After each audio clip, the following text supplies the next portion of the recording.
साहिब बंदगी सतनाम। कैसे हैं आप सब?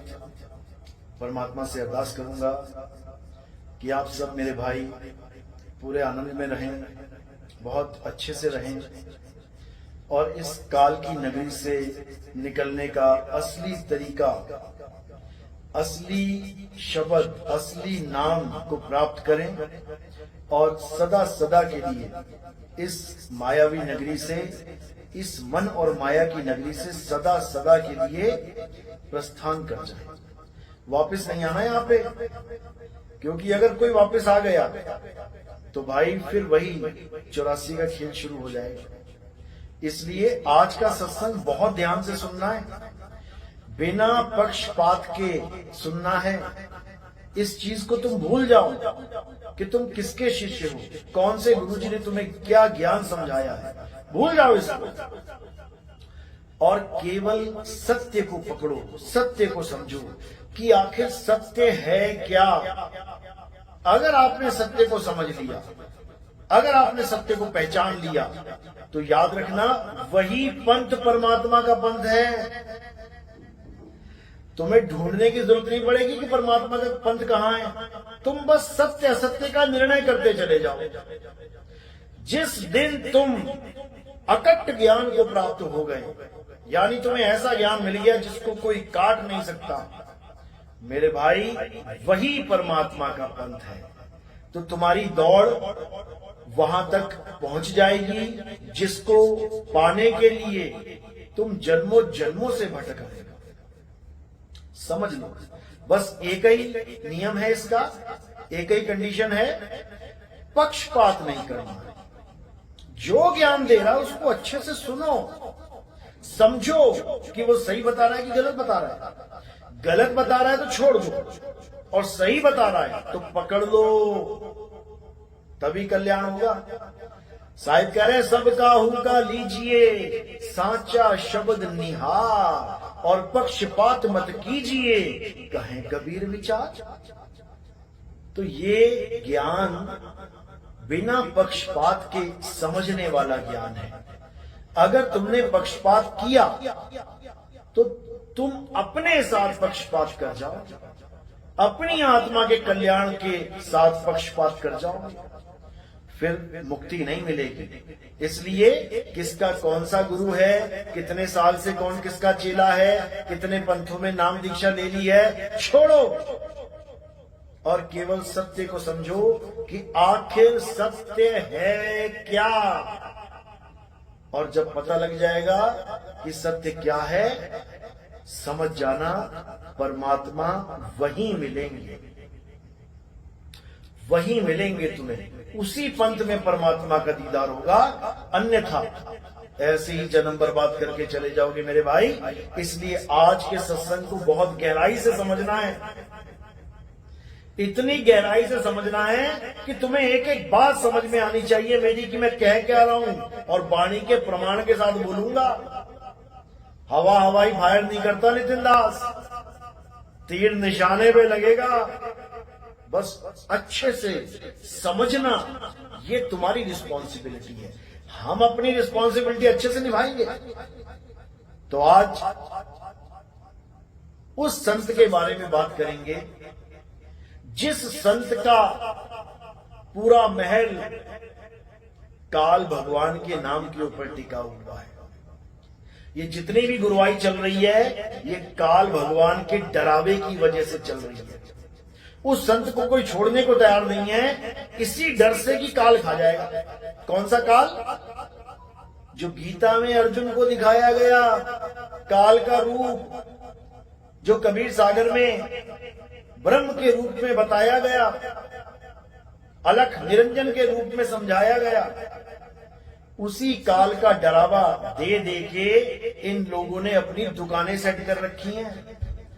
इन लोगों ने बड़े बड़े आश्रम कहां बना लिए? उसी काल की नगरी में उसी काल की नगरी में बड़े बड़े आश्रम खरीद के बैठे हैं ये लोग। अरे भाई, अगर ये काल की नगरी है तो क्यों इसमें पैसा लगा रहे हो, क्यों इसको सजा रहे हो? एक भूकंप आएगा, सारा आश्रम ध्वस्त हो जाएगा।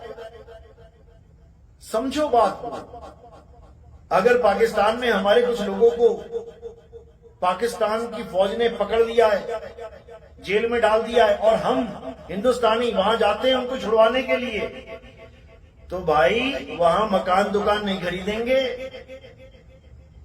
उनको वहां से लेके अपने देश वापस लौटेंगे। बड़ी बड़ी बिल्डिंगें, बड़े बड़े आश्रम नहीं बनाते फिरेंगे हम काल की नगरी में, समझो। और बना भी किससे रहे हैं? जनता के पैसे से। कहने को कह रहे परमात्मा आ गया, परमात्मा आ गया, अरे परमात्मा आया था तो जैसे 2 दिन का भंडारा कबीर साहब ने चलाया, आते जाओ, खाते जाओ और सोने के बर्तन भी लेते जाओ, ऐसा भंडारा चलाओ ना।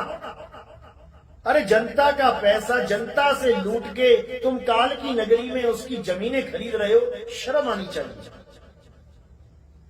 अरबों रुपया लूट के चंद लाख रुपया दान में देके अपनी वाहवाही करवाते हो, बेशर्मो, शर्म करो। अरबों रुपया तुमने लूट लिया सार नाम, सार शब्द के नाम पे, बड़े बड़े पाठ करवा दिए, 51 हजार, 1 लाख रुपए, 2 लाख रुपए का पाठ करवा दिया। परमात्मा का ग्रंथ जो फ्री लिखा गया है, फ्री पढ़ा जाता था, इन लोगों ने 1 पाठ के लाख लाख, 2 लाख रुपए छाप दिए, अरबों रुपया इकट्ठा कर दिया, अरबों। अब उसमें से ही कुछ लाख दान देके सोच रहे हैं कि हमें भगवान मान लो, भगवान के कार्य करने आए। भगवान के कार्य ये नहीं होते, भगवान लेता नहीं है, देता है। और तुम तो अपने ही भक्तों से लूट लूट के, अरबों खरबों रुपया लूट के, अब अपने नाम को उजागर करने के लिए अब ये स्कीमें चला के बैठे। गरीबों को मकान, गरीबों को अन्नदान। अरे चौक भरा पड़ा है भिखारियों से, उनको करो ना सेट। एक भिखारी नहीं दिखना चाहिए, शुरुआत भिखारियों से करो। तुम्हें मकान बनाने हैं, भिखारियों के लिए मकान बनाओ। अरे तुम अपने ही भक्तों के मकान बना बना के हैं ये झूठी फेम खरीदना चाहते हो, ये झूठे फेम लेना चाहते हो, तो भाई शुरुआत चौक से करो।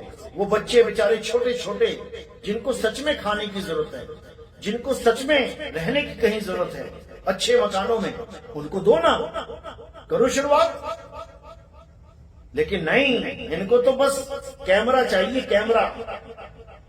हम ऐसा कर रहे हैं, हम वैसा कर रहे हैं, हम वैसा कर रहे हैं। अरे जनता का पैसा दे रहे हो लोगों को, ये क्यों भूल जा रहे हो? भगवान कभी जनता से लेके जनता को देता है क्या? भगवान है तो वो अपनी दया से देता है, परमात्मा है तो अपनी दया से देता है। देके दिखाओ जरा, लाओ जरा सतलोक के बर्तन। केशव बजारा लेके आया था, भर भर के गाड़ियां, बैलगाड़ियां, तुम भी लेके आओ, दिखाओ जरा। तो भाई ये ढकोसले हैं, इन चक्करों में नहीं पड़ना है, इस मूल ज्ञान को समझना है और यहां से निकलना है। हम किसी का विरोध नहीं करते, हमारे लिए सब संत बड़े हैं, सबका आदर सम्मान है। हमने आज तक कभी किसी संत की फोटो नहीं बिगाड़ी, हमने कभी उसके सिर पे सींग नहीं लगाए, हमने कभी उसकी आंखें काली नहीं करी, क्योंकि हमारा ये लक्ष्य ही नहीं है किसी को बदनाम करना, किसी को नीचा दिखाना, बिल्कुल नहीं। हमारा एक ही लक्ष्य है कि जन जन तक सत्य पहुंच जाए, बस। अगर इतना काम हो गया तो भाई हमारा आना सफल हो गया है। आप समझो इस बात को। हम किसी का विरोध नहीं करते, हम सत्य को उजागर करते हैं। और जब सत्य को उजागर करते हैं तो जितने लोग झूठ लेके बैठे हैं उनको लगता है कि ये हमारी दुकान तोड़ के मानेगा, विरोधी बन जाते हैं। इसमें हमारा कसूर नहीं है, इसमें उन लोगों का कसूर है जो अज्ञान को ज्ञान मान के बैठे हैं। बात ये है मेरे भाई। अभी कुछ दिनों से डिबेट चल रही थी हमारी कुछ चैनलों पे रामपाल जी के भक्तों के साथ, तो बहुत से लोगों ने ये नोटिस किया, उन्हीं के भक्तों ने, रामपाल जी के भक्तों ने फोन तक किए हमने कि नितिन दास जी, आप जो वहां बोल रहे थे आप बिल्कुल सही बोल रहे थे, आपका लक्ष्य था कि इस ज्ञान को आगे फैलाया जाए, लेकिन जो हमारे गुरु भाई बैठे हुए थे उनके सिर पे केवल एक भूत सवार था कि जीतना है, जीतना है, जीतना है, हारना नहीं है।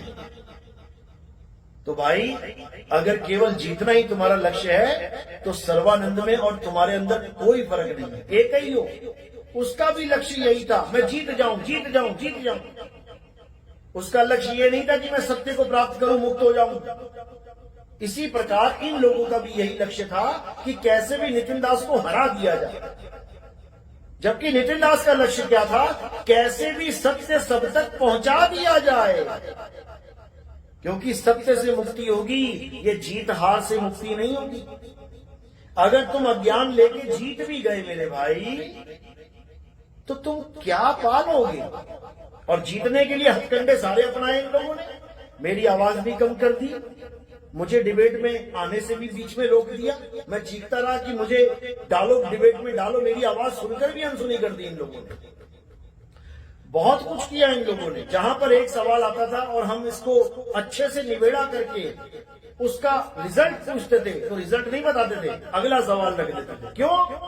क्योंकि इनको मतलब ही नहीं था कि उस सवाल का जवाब क्या है, जीते कि हारे, या इसका अर्थ हुआ या अनर्थ हुआ, इससे कोई मतलब नहीं। इनको मतलब था कि बचाओ।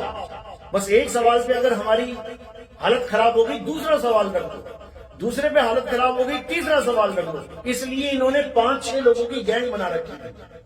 मैं अकेला था और ये 5-6 लोग एक दूसरे को सपोर्ट करने के लिए आए हुए थे। जब ये देखते थे कि नितिन दास ने अच्छे से धो दिया है इनके अज्ञान को, उसी वक्त दूसरा आ जाता था, टपक जाता था बीच में अपना नया सवाल लेके। क्यों?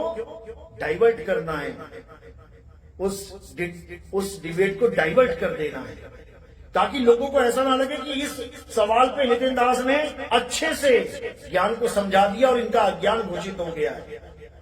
उस सवाल को बीच में छोड़ दिया जाता था। जहां उसका फैसला होने वाला है उसको छोड़ के अगला सवाल रख देते थे।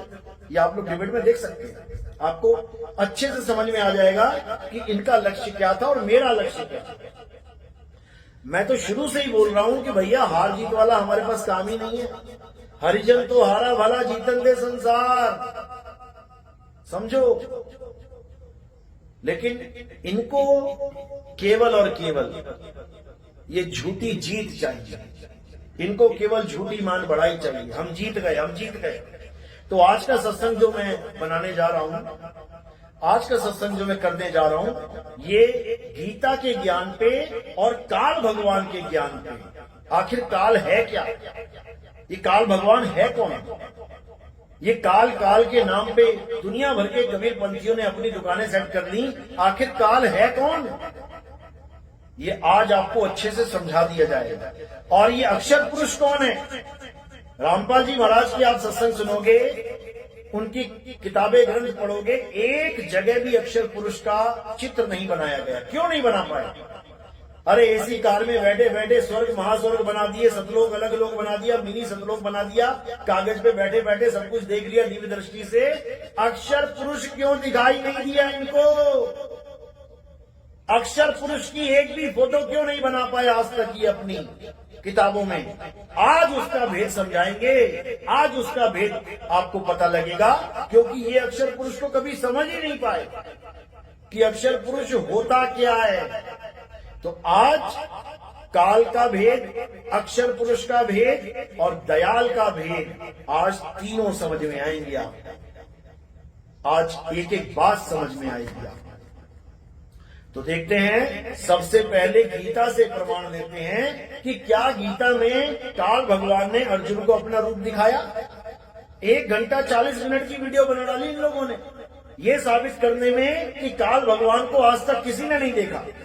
जिसमें कृष्ण जी का जो रूप दिखाया अर्जुन को, उसको क्या घोषित कर दिया इन्होंने कि ये इतने दोहे से लेके इतने श्लोक से लेके इतने श्लोक तक काल भगवान का रूप है, और इतने से लेके इतने तक ये कृष्ण भगवान का रूप है। सबने कृष्ण भगवान के रूप को देखा, लेकिन काल का रूप किसी ने नहीं देखा। आज आपको बताते हैं ये काल है क्या, काल का रूप क्या है, काल का अपना स्वरूप क्या है, हम किसको काल कहें। आज एक एक बात का खुलासा करेंगे। तो शुरू करते हैं सत्संग साहिब बंदगी सत्संग। तो सबसे पहले हमें ये जानना है कि ये जो विराट रूप दिखाया गया है इसका कारण क्या था, क्यों दिखाने की जरूरत पड़ी थी। इसका कारण जानोगे तो निवारण अपने आप हो जाएगा। असल में जब अर्जुन ये कह के रुक गया कि मैं किसी को मार नहीं सकता, अपने भाइयों को, अपने चाचा को, अपने दादा को, अपने सगे संबंधियों को, वो भी केवल 5 गांव की जमीन के पीछे, इससे अच्छा तो हम किसी साधु संत या किसी त्यागी का जीवन जीकर इस दुनिया से चले जाएं, इस माया जाल से निकल जाएं। क्यों एक दूसरे का कत्ल करते फिरें इस चंद जमीन के टुकड़ों के पीछे। तो अर्जुन ने जब हथियार फेंक दिए तो कृष्ण जी ने अर्जुन को ये समझाने के लिए कि तू किसी का भी नाश नहीं कर सकता, तू किसी को भी नहीं मार सकता, यहां मारने वाला और मरने वाला मैं ही हूं, इस दुनिया में दिखने वाली हर चीज मैं ही हूं, ये समझाने के लिए उन्होंने अध्याय 10 में हर बात अर्जुन को समझाई, बताई। तो जब आप अध्याय 10 को अच्छे से समझ जाएंगे तो आपको अध्याय 11 भी समझ में आने लग जाएगा। दिक्कत यहां पर यह है कि हमें ज्ञान सीरीज में नहीं दिखाया जा रहा है, हमें बीच बीच की लाइनें, बीच बीच के टुकड़े, 2-2 अक्षरों को उठा के ज्ञान समझाया जा रहा है। मैं काल हूं, मैं काल हूं, बस एक लाइन पकड़ ली, मैं काल हूं, वो काल ही बन गया। तो अब दिखाते हैं कि अध्याय 10 में क्या क्या है वो जो अर्जुन को बताया गया, तब आपको समझ में आएगा कि असल में असली काल है क्या, कहते किसे काल है, ये समझ में आ जाएगा। ये काल होता क्या है ये पता लग जाएगा। तो अध्याय 10 में आप देखिए पहले ही श्लोक में क्या बोला जा रहा है कि हे महाबाहो, फिर भी मेरे परम रहस्य और प्रभाव युक्त वचन को सुन, जिसे मैं तुझे अतिशय प्रेम रखने वाले के लिए हित की इच्छा से कहूंगा।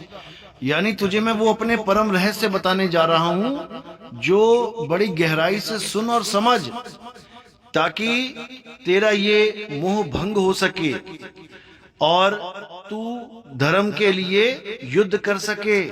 तो अब दूसरे श्लोक में कहते हैं कि मेरी उत्पत्ति को अर्थात लीला से प्रकट होने को ना तो देवता लोग जानते हैं और ना ही महर्षि जन जानते हैं, क्योंकि मैं सब प्रकार से देवताओं का और महर्षियों का आदि कारण हूँ। गुरु ग्रंथ साहिब में भी वाणी आती है, पिता का जन्म क्या जाने पूत, पिता का जन्म पूत कभी नहीं जान सकता। तो ये जितने भी देवता हैं और महर्षि गण हैं, ये सब मेरे द्वारा उत्पन्न होते हैं, मैं उत्पन्न करने वाला हूँ, इसलिए ये कभी नहीं जान पाते कि मेरा आदि और अंत क्या है, मैं कब प्रकट हुआ हूँ और कब गुप्त हो जाऊंगा, ये मेरे बारे में कुछ नहीं जानते। तो तीसरे श्लोक में कहते हैं कि जो मुझको अजन्मा अर्थात वास्तव में जन्म रहित अनादि और लोकों का महान ईश्वर तत्व से जानता है, नाम से नहीं कि तुम मेरे नाम जपो, मेरे नाम जान लो, उससे मुझे नहीं पहचान पाओगे। नाम रखने से, नाम जपने से मुझे कोई नहीं जान सकता। मुझे कैसे जाना जा सकता है? तत्व से जानता है, तत्व से। वह मनुष्यों में ज्ञानवान पुरुष संपूर्ण पापों से मुक्त हो जाता है। यहां पर भी मुक्ति का रास्ता बता दिया है। क्या रास्ता है? तत्व ज्ञान।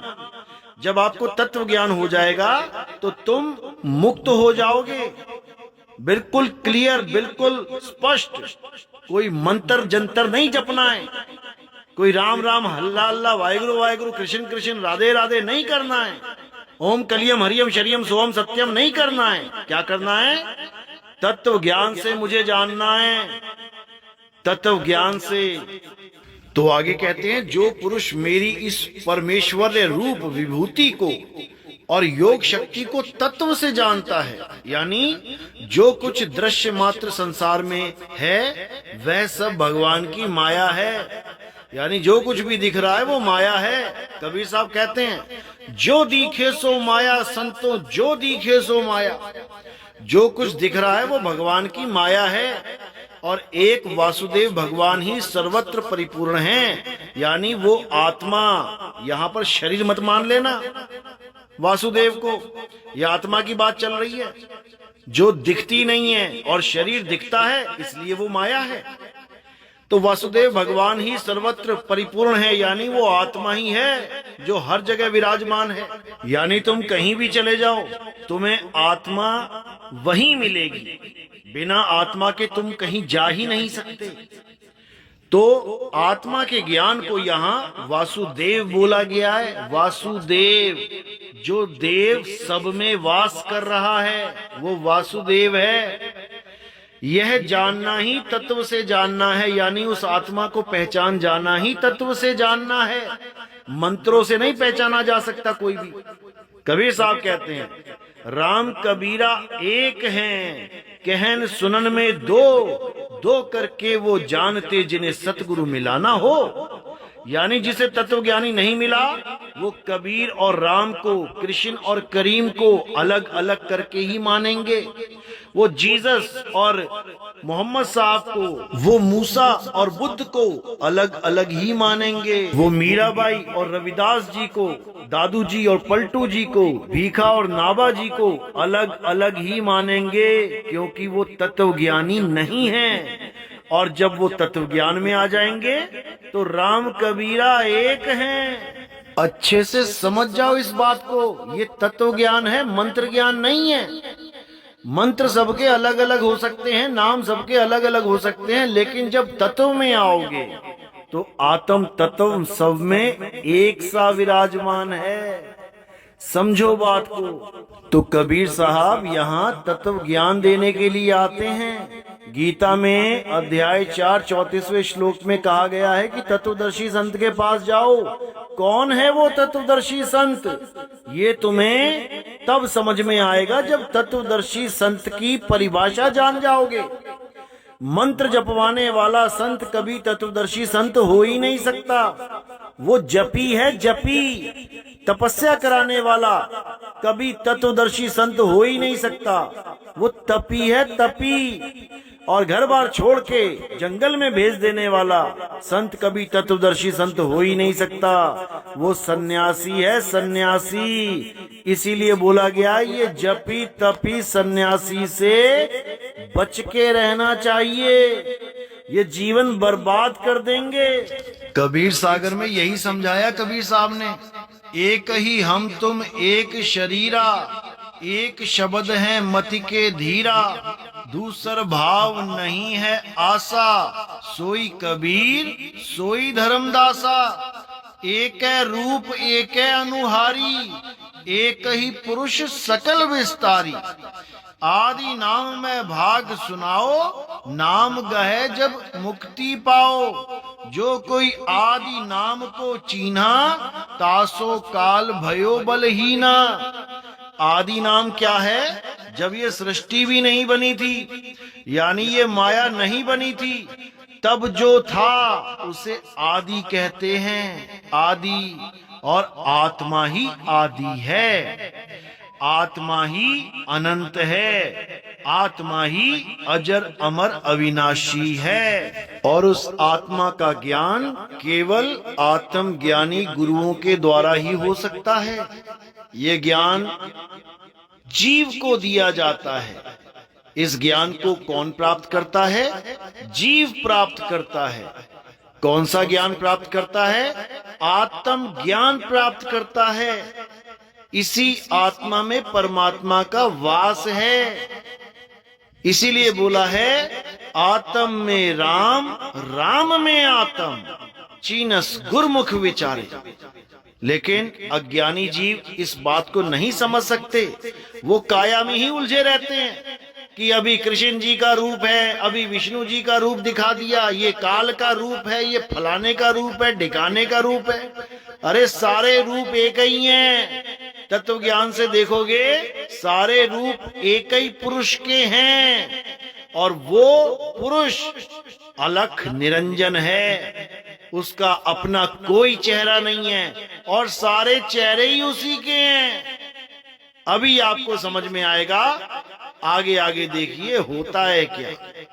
तो आगे क्या कहते हैं, उस निरंतर मेरे ध्यान आदि में लगे हुए और प्रेम पूर्वक भजने वाले भक्तों को मैं वह तत्व ज्ञान रूप योग देता हूँ जिससे वे मुझको ही प्राप्त होते हैं। यानी मेरे ध्यान में जो रहते हैं, यानी आत्म तत्व के ध्यान में जो रहते हैं। कबीर साहब भी समझाते हैं, कहते हैं परम तत्व का ध्यान धर सोहम आपे आप। क्या सोहंग सोहंग जप रहा है? परम तत्व का ध्यान धर, तू खुद ही सोहम हो जाएगा। यानी जो तू सोहम, जैसा मैं वैसा तू, जैसा तू वैसे हम। यानी हम एक तत्व ही हो जाएंगे, हम दो नहीं रहेंगे, हम एक हो जाएंगे। तो ये मंत्र जपने की बात नहीं चल रही यहाँ पे। यहाँ पर निरंतर ध्यान, ध्यान का मतलब होता है सिमरन, सिमरन का मतलब होता है स्मरण, स्मरण ध्यान, मंत्र जाप नहीं। समझो इसको। तो आगे समझाते हैं, हे अर्जुन, उनके ऊपर अनुग्रह करने के लिए उनके अंतःकरण में स्थित हुआ मैं स्वयं ही उनके अज्ञान जनित अंधकार को प्रकाशमय तत्व ज्ञान रूप दीप के द्वारा नष्ट कर देता हूं। तो यहां तत्वदर्शी कौन हुआ फिर? जो तुम कह रहे हो कि ये तो काल है, काल है, काल है। अरे तत्व ज्ञान भी यही दे रहा है, यही समझा रहा है। तुम्हारी बुद्धि में क्यों नहीं जा रहा है? तत्व ज्ञान आत्मा के ज्ञान को कहते हैं, तत्व ज्ञानी आत्मा के ज्ञानी को कहते हैं। अर्जुन को आत्मा का संदेश दे रहे हैं कृष्ण जी कि हे अर्जुन, आत्मा अजन्मा है, नित्य है, शाश्वत है, पुरातन है, सनातन है। ये आत्मा अजन्मा है, अडोल है, अबोल है, अकह है, अनाम है, इसका कोई नाम नहीं है। इसको तत्व ज्ञानियों के पास जाकर अनुभव करने की विधि प्राप्त कर, तब तेरा कल्याण होगा अर्जुन, नहीं तो तेरा कल्याण नहीं होगा। मंत्र जपने की बात नहीं कह रहे हैं वो कि मंत्र जपने से तत्व ज्ञान हो जाएगा। तत्वदर्शी का मतलब होता है जो तत्व का दर्शन करा दे। जैसे दूरदर्शी का मतलब होता है दूर की वस्तु का दर्शन करा दे। सूक्ष्मदर्शी का मतलब होता है सूक्ष्म से भी सूक्ष्म वस्तु का दर्शन करा दे। इसी प्रकार तत्वदर्शी का मतलब होता है जो दोनों प्रकार के तत्वों का दर्शन करवा दे। असत्य तत्व और सत्य तत्व, वो दोनों के भेद को जानता है। यही गीता अध्याय 2 16वें श्लोक का सार है। पढ़ो उसे। सार और असार को जानना है। सतगुरु ऐसा चाहिए जैसा सूप सुहाए, सार सार तो गही रहे, थोथा दे उड़ाए। इन दोनों प्रकार के तत्वों में सार तत्व को तो पकड़ लेना है और असार थोथे को उड़ा देना है, तब मुक्ति होगी। ये मंत्र जंतर से मुक्ति नहीं होगी। तंत्र मंत्र सब झूठ है, इनमें न भर में कोई, और सार शब्द जाने बिना कागा हंस न होए। सार शब्द एक वस्तु है, सार शब्द कोई मंत्र नहीं है। अरे वस्तु यानी सार शब्द, वस्तु कहीं ढूंढे कहीं कैसे लागे हाथ, और गुप्त वस्तु तब मिले भेदी लीजिए साथ। भेदी लीना साथ में दीनी वस्तु लखाए, कोटि जन्म का पंथ था पल में पहुंचा जाए। वस्तु का लखाव कराना है, लखाए। वस्तु को लखा जाता है, जपा नहीं जाता कि वस्तु को जपा जाता है। प्यास लगती है तो पानी को पिया जाता है, जपा नहीं जाता। भूख लगती है तो भोजन को खाया जाता है, जपा नहीं जाता। बीमार होते हो तो दवाई खानी पड़ती है, जपा नहीं जाता उसका नाम कि नाम जपने से बीमारी ठीक हो जाएगी। मूर्ख बना दिया इन लोगों ने इन भोले भाले जीवों को। तत्व ज्ञान से विमुख करके इन्हें जपी बना दिया, जपी। और कबीर साहब कहते हैं ये जपी तपी सन्यासी ना तो खुद मुक्त हो सकते हैं और ना ही किसी जीव को मुक्त कर सकते हैं। ये सब बंधन में हैं, ये सब 52 के जंजाल में फंसे हैं, 52 अक्षरों के द्वारा बनाए गए मंत्रों में फंसे हैं। कबीर साहब कहते हैं 52 के जंजाल में फंस गया ये संसार, सिमरन 52 का करे कैसे लागे पार। ये 52 को याद कर रहे हैं बैठ के, जबकि याद उस तत्व को करना था जिसे परम तत्व आत्म तत्व बोला गया है। इन नाशवान तत्वों से हटके अपने आप को आत्मा में स्थिर करना है। यही गीता अध्याय 3 17वें श्लोक में बोला गया, हे अर्जुन, जो अपनी आत्मा में रमण करते हैं, जो अपनी आत्मा में तृप्त हैं, जो अपनी आत्मा में संतुष्ट हैं, उनके लिए कोई धार्मिक कर्म कर्तव्य लागू ही नहीं होता। लेकिन इस अज्ञानी हंस मुनि काल दूत ने क्या जाल फेंक दिया, रमण का मतलब ही बदल दिया। रमण का मतलब इसने क्या बता दिया कि भोग विलास करना ही रमण कहलाता है। यानी जो अपनी आत्मा के साथ भोग विलास करता है वो इंसान इस श्लोक के आधार पे बिल्कुल खरा उतरता है। बताओ, इनकी बुद्धि घास चरने गई है। ये तत्वदर्शी के नाम पे धब्बा है, धब्बा। ऐसे कलंकित पुरुष हैं ये तत्वदर्शी के नाम पे कि शर्म आती है इनको तत्वदर्शी संज्ञा देते हुए भी। इतना बुरा हाल मैंने और किसी पंथ का नहीं देखा जितना इस हंस मुनि काल दूत के पंथ का हाल देखा। ये अर्थ का अनर्थ करने में नंबर 1 पंथ है। अब गीता के द्वारा ही आपको रमण करने का असली मतलब समझाया जाता है। तो अध्याय 10 के श्लोक नंबर 9 में बिल्कुल स्पष्ट बता दिया गया है कि रमण करने का मतलब आखिर होता क्या है। रमना यानी क्या, अच्छे से समझें इसको। तो कहते हैं निरंतर मुझ में मन लगाने वाले और मुझ में ही प्राणों को अर्पण करने वाले, मुझ वासुदेव के लिए ही जिन्होंने अपना जीवन अर्पण कर दिया है, उनका नाम मदगत प्राणा है। भक्तजन मेरी भक्ति की चर्चा के द्वारा आपस में मेरे प्रभाव को जानते हुए तथा गुण और प्रभाव सहित मेरे कथन करते हुए ही निरंतर संतुष्ट होते हैं और मुझ वासुदेव में ही निरंतर रमण करते हैं। अरे अकल के अंधों, निरंतर मुझ में रमण करते हैं तो क्या वो ये कहना चाहते हैं कि वो मेरे साथ भोग विलास करते हैं? कितनी मोटी बुद्धि तुम लोग लेके इस धरातल पे आए हो। शर्म आती है मुझे ये कहते हुए कि तुम सत्संगी हो। जिसको सत्संग की भाषा का ज्ञान नहीं है, जिसको रमण करने तक का पता नहीं है, वो क्या खाक भक्ति करवाएगा। अरे सुरत समाये शब्द में, ये समाने को ही रमण कहते हैं। वाको काल न खाए और जाप मरे अजपा मरे अनहद भी मर जाए। ये जाप अजपा और अनहद नाद की भक्ति करने वाले ये सब पछताएंगे, इनको कुछ प्राप्ति नहीं होगी।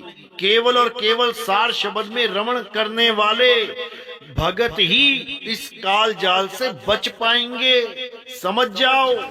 तो आगे अर्जुन ने कृष्ण जी को सीधे बोल दिया कि हे केशव, जो कुछ भी मेरे प्रति आप कहते हैं इस सबको मैं सत्य मानता हूं।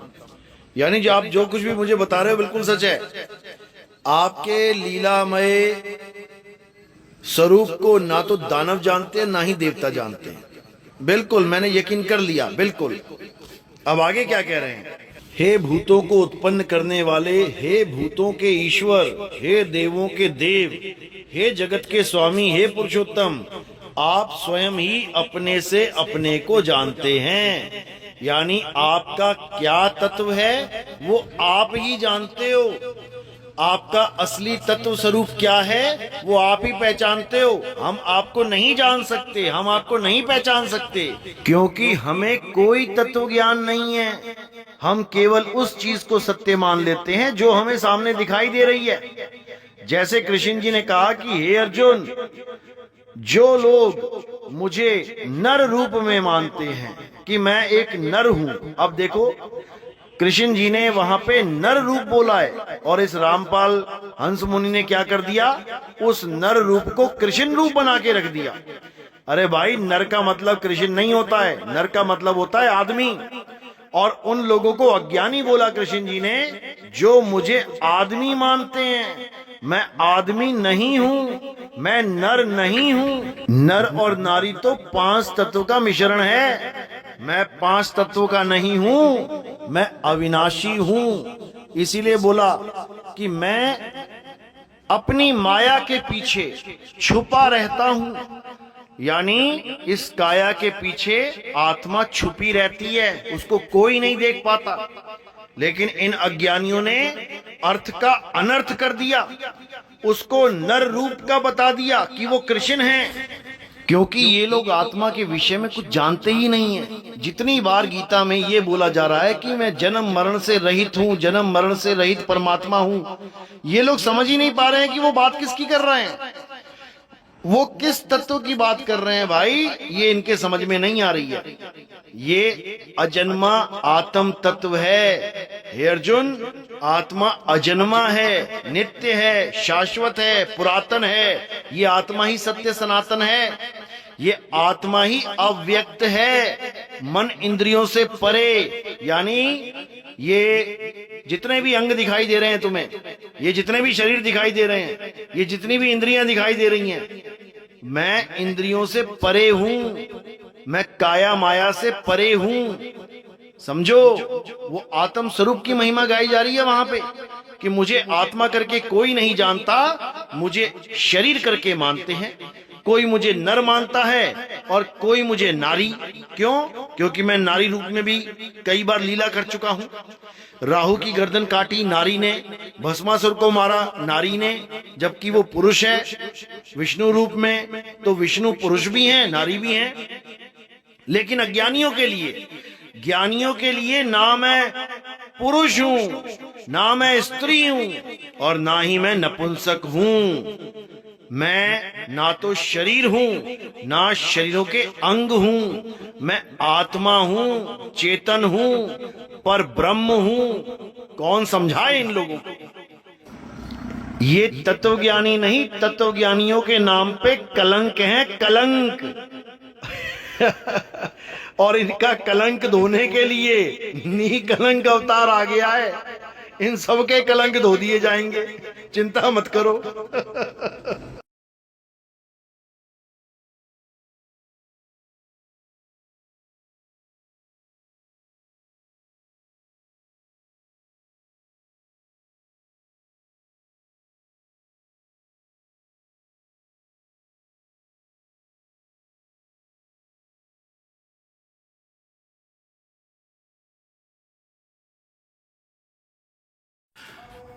तो ये वो बुद्धिहीन पुरुष हैं जो इस आत्मा के अविनाशी परम भाव को ना जानते हुए मन इंद्रियों से परे मुझ सच्चिदानंद परमात्मा को मनुष्य की भांति जन्म कर व्यक्ति भाव को प्राप्त हुआ मानते हैं।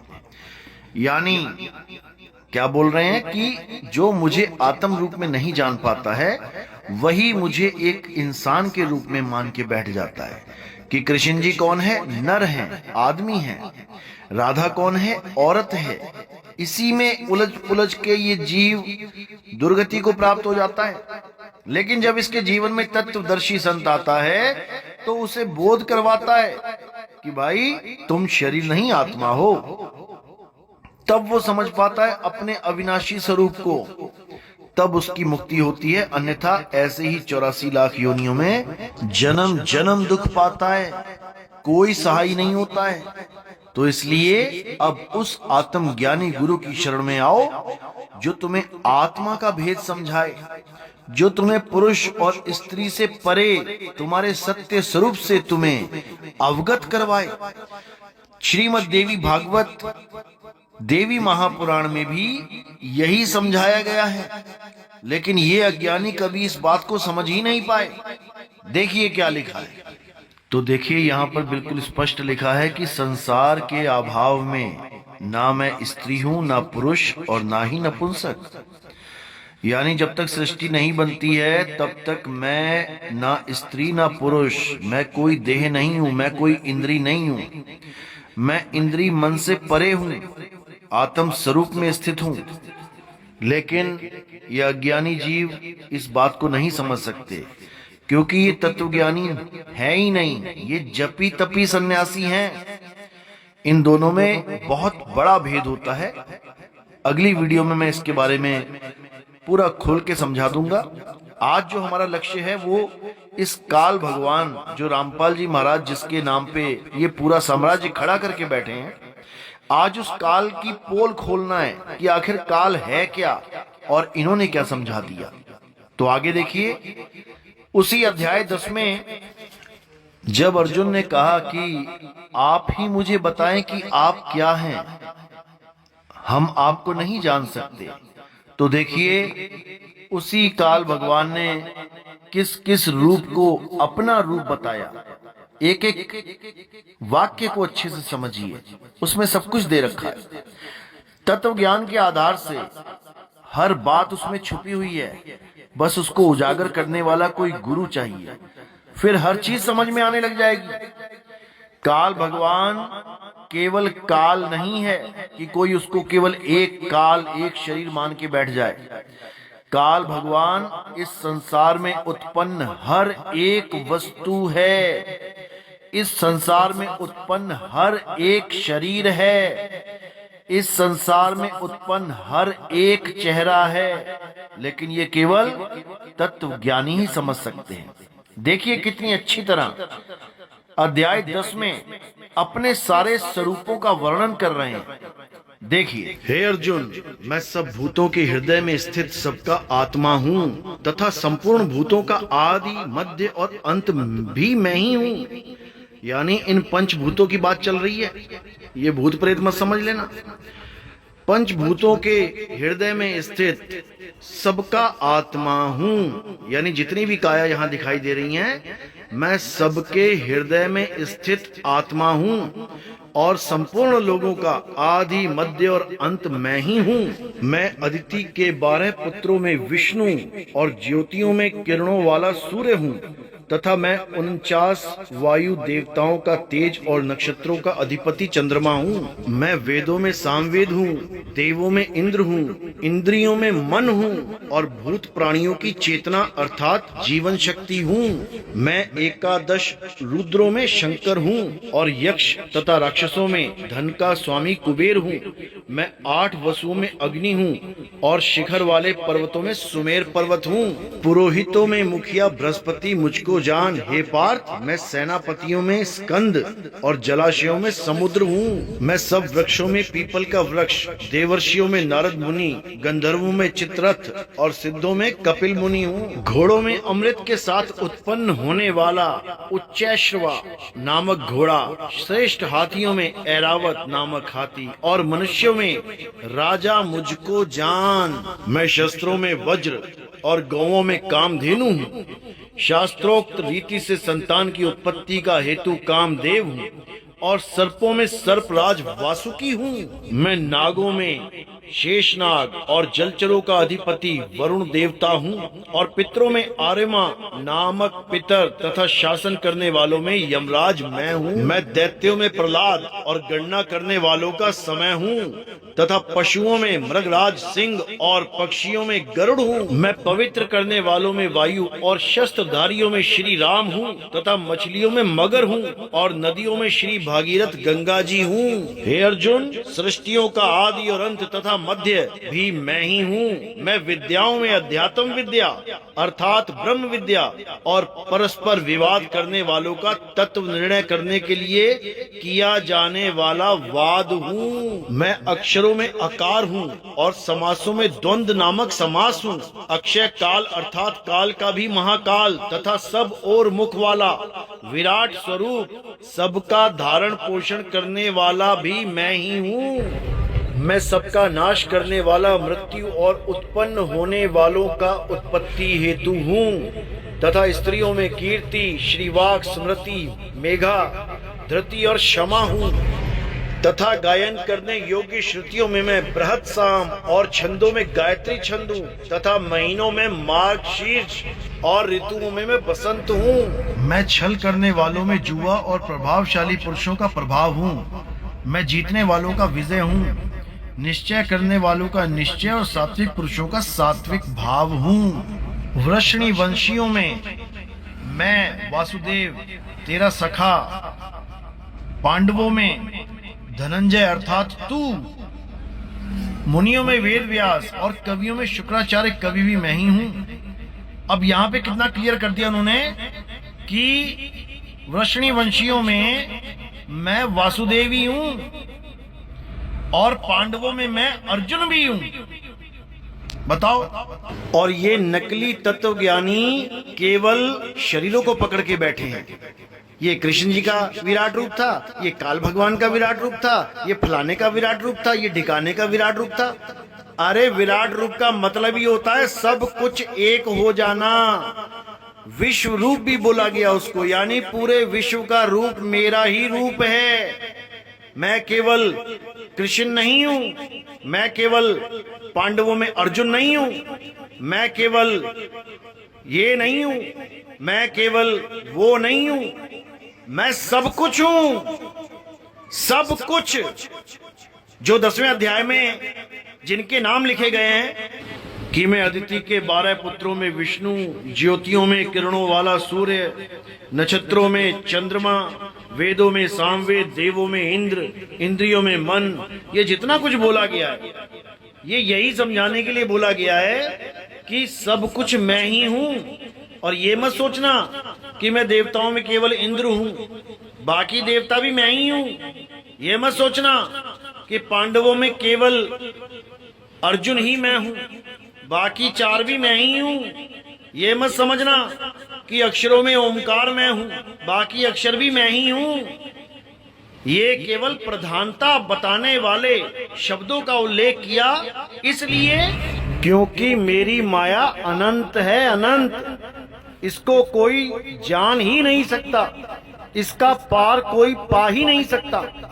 ये जो कुछ भी तुम्हें इस संसार में दिखाई दे रहा है ये सब मैं ही हूं। क्योंकि अध्याय 10-19वें श्लोक में यही बताया कि मैं सब कुछ हूं, लेकिन मैं तुम्हें प्रधानता में, यानी जो सबसे श्रेष्ठ रूप है मेरा, मैं उसके बारे में बताता हूं। वैसे मेरे विस्तार का अंत नहीं है, लेकिन सबसे श्रेष्ठ मैं किस रूप में विराजमान हूं ये अध्याय 10 में विस्तार से बताया गया। लेकिन इन अज्ञानियों ने उसको समझा ही नहीं, इन अविवेकियों ने उसको जाना ही नहीं और काल को एक अलग ही पुरुष बना के बैठ गए।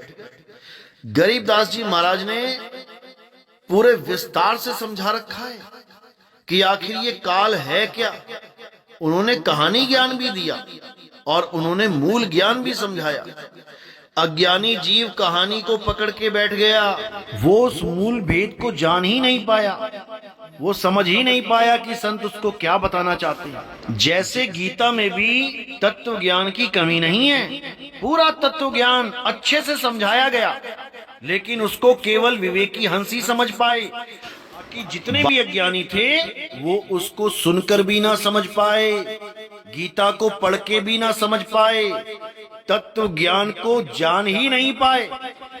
तो अब गीता का वो तत्व ज्ञान आपको समझाते हैं जिसको समझने में बड़े बड़े बाबा फेल हो जाते हैं, जिसको समझने में बड़े बड़े संत महात्मा फेल हो जाते हैं। लेकिन अगर परमात्मा की कृपा हो जाए तो हर जीव इस तत्व ज्ञान को बड़े आराम से समझ सकता है। बस करना क्या है, पक्षपात को छोड़ के सत्य को अच्छे से समझ के ग्रहण करना है। ये पक्षपात करना छोड़ दो, ये मेरा गुरु वो तेरा गुरु, मेरा गुरु जो बताएगा वो मानूंगा, तेरा गुरु बताएगा नहीं मानूंगा। अरे सबकी सुनो और सत्य को पकड़ो, चाहे वो किसी का भी गुरु क्यों ना बता रहा हो, तुम्हारा निशाना सत्य पे होना चाहिए। सत्य को जानो, आखिर सत्य है क्या। क्योंकि जहां पर सत्य है वहीं सत साहिब है। सत साहिब कभी झूठ के साथ नहीं खड़ा होता। इसीलिए बोला है कि जहां संत तहां परगट भयहूं और जहां असंत गुपत तहां रहूं। मैं सब में विराजमान हूं, लेकिन जहां पे सत्य की बात चलती है मैं वहां खड़ा हूं उनके साथ, और जहां असत्य की बात चलती है मैं वहां होता हुआ भी नहीं हूं। समझ जाओ मेरे भाइयों, समझ जाओ। तो इसी काल भगवान का भेद खोलते हुए गरीबदास जी महाराज ने भी अपने ग्रंथ में कलम तोड़ रखी है, लेकिन इन अज्ञानी जीवों को ये ज्ञान समझ में ही नहीं आ सकता। सारी उम्र गरीबदास जी महाराज का ग्रंथ पढ़ते पढ़ते जीवन निकाल दिया, लेकिन ये गरीबदास जी की एक भी बात को समझ ही नहीं पाए। गरीबदास जी ने काल भगवान के बारे में बहुत कुछ बोला और काल है क्या इसको भी खोला, लेकिन इन लोगों ने काल काल तो पकड़ लिया लेकिन उसके भेद को ना समझ पाए। नाम तो पकड़ लिया लेकिन उसका भेद बिल्कुल नहीं समझ पाए, बल्कि इस काल के नाम से लोगों को डरा डरा के इन्होंने बड़े बड़े आश्रम बना लिए, बड़े बड़े नोट इकट्ठे कर लिए, बड़े बड़े इन्होंने पाठ करवा दिए कि तुम काल से बच जाओगे, पाठ कर लो, पाठ कर लो। 1-1 लाख रुपए का पाठ करवा दिया इन लोगों ने। काल के नाम पे अपनी सोने की लंका बना ली इन लोगों ने, लेकिन ये काल को जान ही नहीं पाए। आज आपको समझा दिया जाएगा कि आखिर काल है क्या, काल का स्वरूप है क्या, काल क्या कोई एक आदमी है या सब कुछ काल ही है। एक एक बात को समझा के इस भ्रम को तोड़ दिया जाएगा कि काल नाम का कोई शख्स है जो आके आपको खाएगा। अरे वो खा ही रहा है, लेकिन तुम उसको समझ नहीं पा रहे हो, तुम उसको जान नहीं पा रहे हो। तुम्हारी आंखों के सामने काल खड़ा है, लेकिन तुम उसे पहचान नहीं पा रहे हो, इसीलिए बार बार उस काल के जाल में फंस जाते हो। लेकिन आज काल के बारे में एक एक बात को खोल दिया जाएगा, एक एक रहस्य उजागर कर दिया जाएगा। इस काल की पोल पट्टी आज नितिन दास खोल के रहेगा। समझो इस बात को और समझो इस काल को। तो गरीबदास जी महाराज क्या कहते हैं, आइए वाणी में देखते हैं। गरीब काल काल सबको कहे, काल ना चीने कोय, उपजी बाजी काल है समझत ना ही लोए। गरीब स्थावर जंगम काल है, जड़ चेतन सब काल, काल काल को घात है सभय होत पैमाल।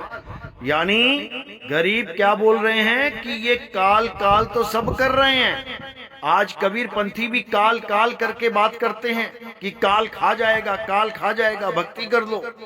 गरीबदास जी महाराज के पंथ में भी काल काल बोल रहे हैं। ये हंस मुनि भी काल काल करके सबको डरा रहा है, सबको परेशान कर रहा है। जबकि गरीबदास जी क्या कहते हैं, ये काल कौन है, उपजी बाजी काल है। ये उपजी बाजी क्या है, यही काल है। समझत ना ही लोए, ये कोई नहीं समझता। उपजी बाजी का मतलब क्या है, इस संसार में जो भी चीज उपज गई है, जो भी चीज पैदा हो गई है, वो काल ही है, वो काल ही है। जो कुछ भी तुम्हें नजर आ रहा है, जो इस संसार में पैदा हुआ है, वो काल ही है, वो काल का ही रूप है। तो कह रहे हैं गरीब स्थावर जंगम काल है, जड़ चेतन सब काल, काल काल को खात है सबे होत पैमाल। अब कितना स्पष्ट बता दिया कि ये काल ही काल को खा रहा है। अब काल काल को खाए तो काल मर क्यों ना जाए। जब खाई गया काल को काल तो मर जाए काल, लेकिन नहीं, काल काल को खात है। यानी काल ही काल को खा के खत्म कर रहा है और काल ही काल को पैदा भी कर रहा है, क्योंकि उपजी बाजी काल है। उपजी बाजी में ये पैदा करता है और जब विनाश की लीला करनी होती है तब उसी काल को ये खत्म कर देता है। ये बहुत शातिर है, ये बहुत शातिर है, इसको समझना बच्चों का खेल नहीं है। लेकिन आज नितिन दास सबको समझा देगा, अच्छे से बता देगा कि ये काल है क्या। तो गरीबदास जी महाराज कहते हैं, 7 समुंदर काल है, व्योम धरणी सब द्वीप, स्वाति बूंद भी काल है, मोती काल है सीप, गरीब 1,84 काल है, उत्पत आवे जाए, आवन जान से रहित हैं, जिसको काल न खाए। अब इन मोटी बुद्धि लोगों के इतनी सी बात समझ में नहीं आ रही और सारी उम्र हो गई गरीबदास जी की बाणी पढ़ते पढ़ते। गरीबदास पंथ में ये लोग गरीबदास की बाणी पढ़ते पढ़ते बूढ़े हो गए, लेकिन ये आज तक इस बाणी का भेद नहीं समझ पाए और बन गए ये जगत गुरु। अरे ठगत गुरु हैं ये लोग, ठगत गुरु। तो क्या कहते हैं, गरीब 7 समुंदर काल है। ये जो 7 समुंदर तुम्हें दिखाई दे रहे हैं ये काल है। व्योम धरण सब काल, ये धरती आसमान सब काल है। स्वाति बूंद भी काल है, मोती काल है स्वीप। तो कह रहे हैं ये स्वाति यानी बारिश की बूंदें भी काल हैं, मोती भी काल है। ये 1,84 काल है, क्योंकि सारी 84 में जितनी भी योनियां हैं ये उपजती हैं और बिनसती हैं। उपजने और बिनसने वाला काल ही है। 1,84 काल है। उत्पत्ति आवे जाए, आवे यानी जन्मे और जावे यानी बिनसे। ये उपजने वाले और बिनसने वाले ये सब काल ही हैं।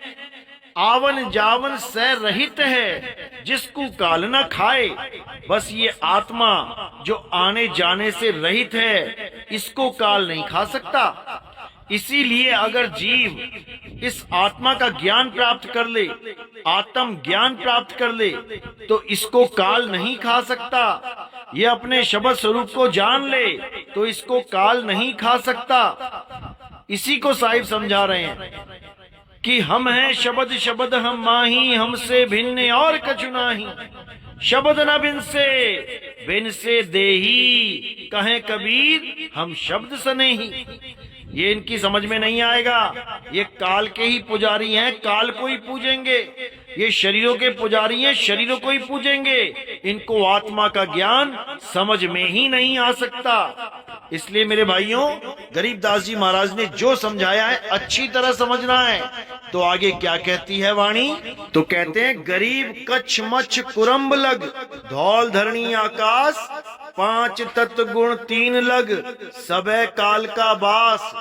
यानी ये कच्छ मच्छ कुरम्ब जितने भी ये अवतार हैं, जितने भी ये धरती आकाश में जो कुछ भी दिख रहा है, ये 5 तत्व 25 प्रकृति 3 गुण, ये सभी काल ही हैं। सब में काल का वास है। कुछ भी बिना काल से नहीं है। हर तरफ काल ही काल है। तो आगे कह रहे हैं, गरीब चांद सूर्य 2 काल हैं, पवन अग्नि और व्योम, उपजा सोई बिनससी, सकल होते हैं होम। ये सूरज और चांद भी काल ही हैं। पवन अग्नि आकाश ये काल ही है। ये जितना भी कुछ उपज रहा है और बिनस रहा है, ये सब काल ही है।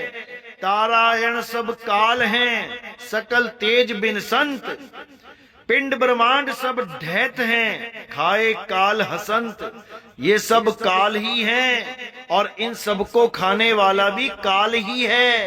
काल काल को खात है। समझ जाओ मेरे भाइयों, इसको समझ जाओ।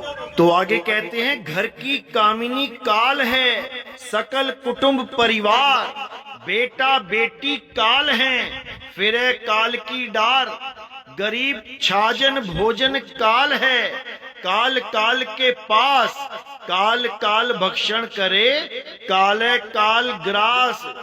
अब कितना क्लियर यहाँ बता दिया कि किसी को कोई भ्रम ना रह जाए कि कोई काल आएगा मुझे फाड़ के खाएगा, तपतशिला पे मुझे भून के खाएगा। ये सब कहानी ज्ञान है। तत्व ज्ञान क्या कहता है कि बेटा बेटी काल हैं, घर की कामिनी काल है, सकल परिवार काल है, समझो इसको।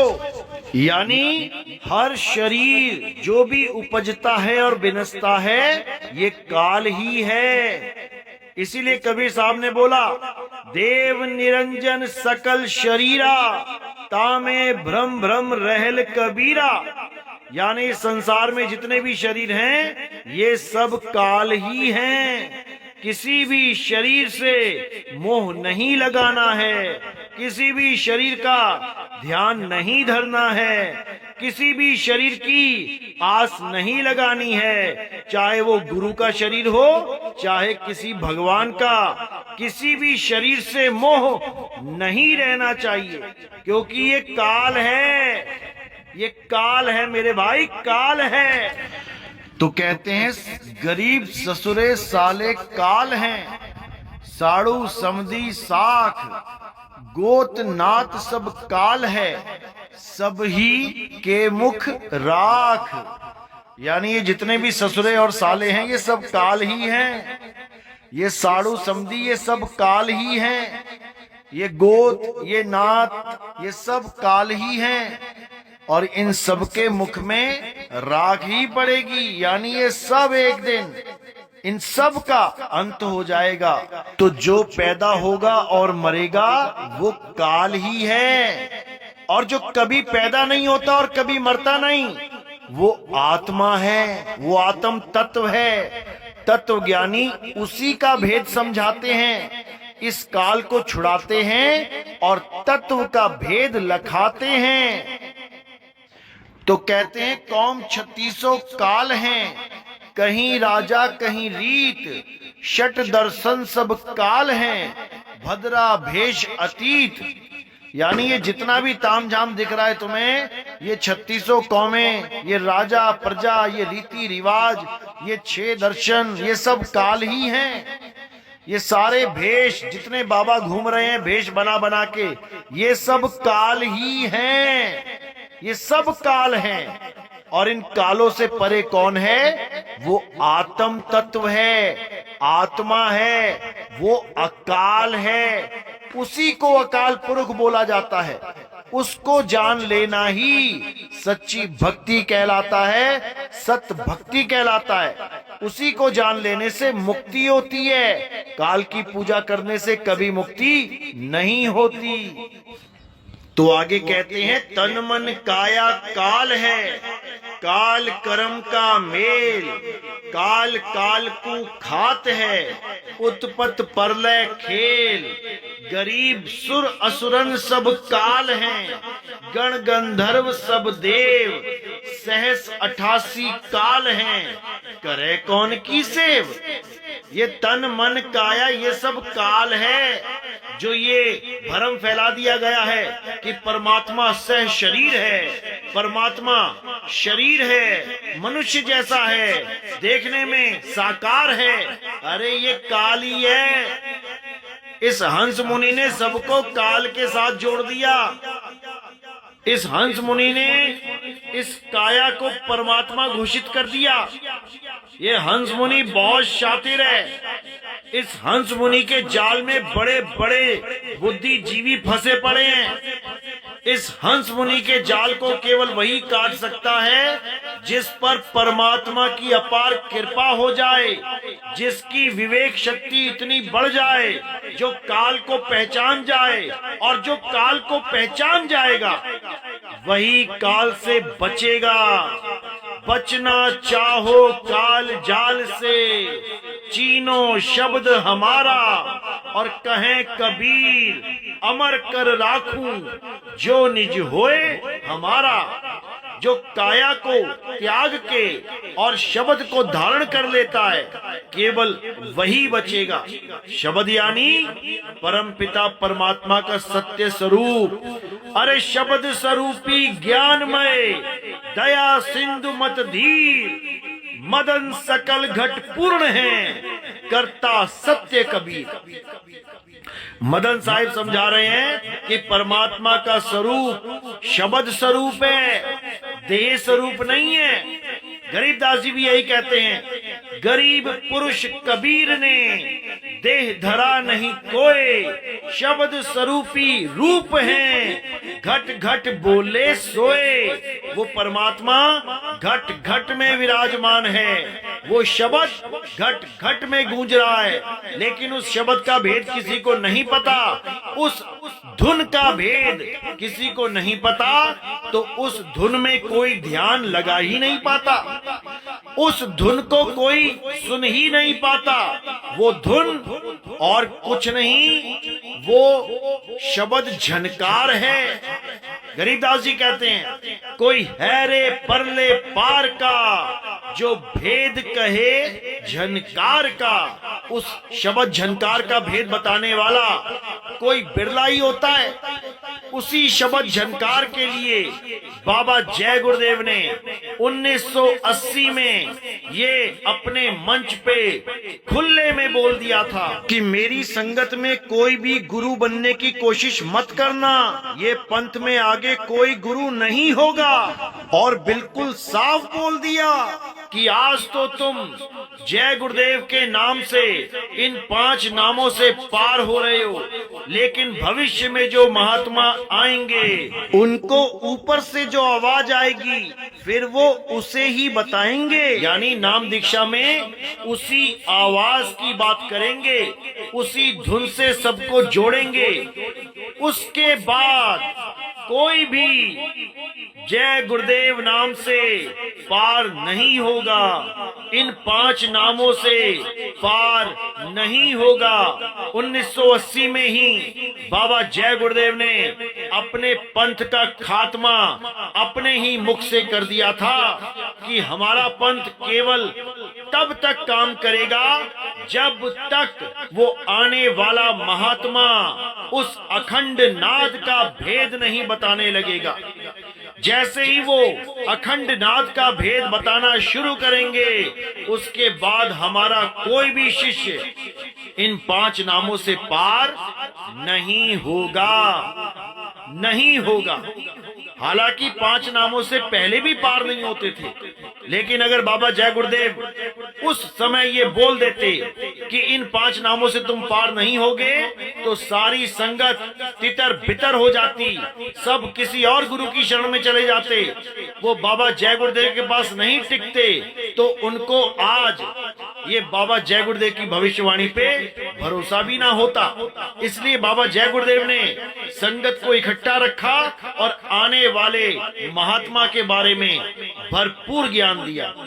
तो इसी को समझाते हुए, इसी को बताते हुए, उस शब्द का भेद समझाते हुए गरीबदास जी क्या कहते हैं, अपनी आंखों से देखिए। जहाँ कोटिक विष्णु खड़े कर जोरे, कोटिक शंभु माथा मोरे, जहाँ शंखो ब्रह्मा वेद उचारी, कोटि कन्हैया रास बिचारी, बाजे अधुर मधुर धुन बाजे, जहाँ अविगत अदली तख्त विराजे।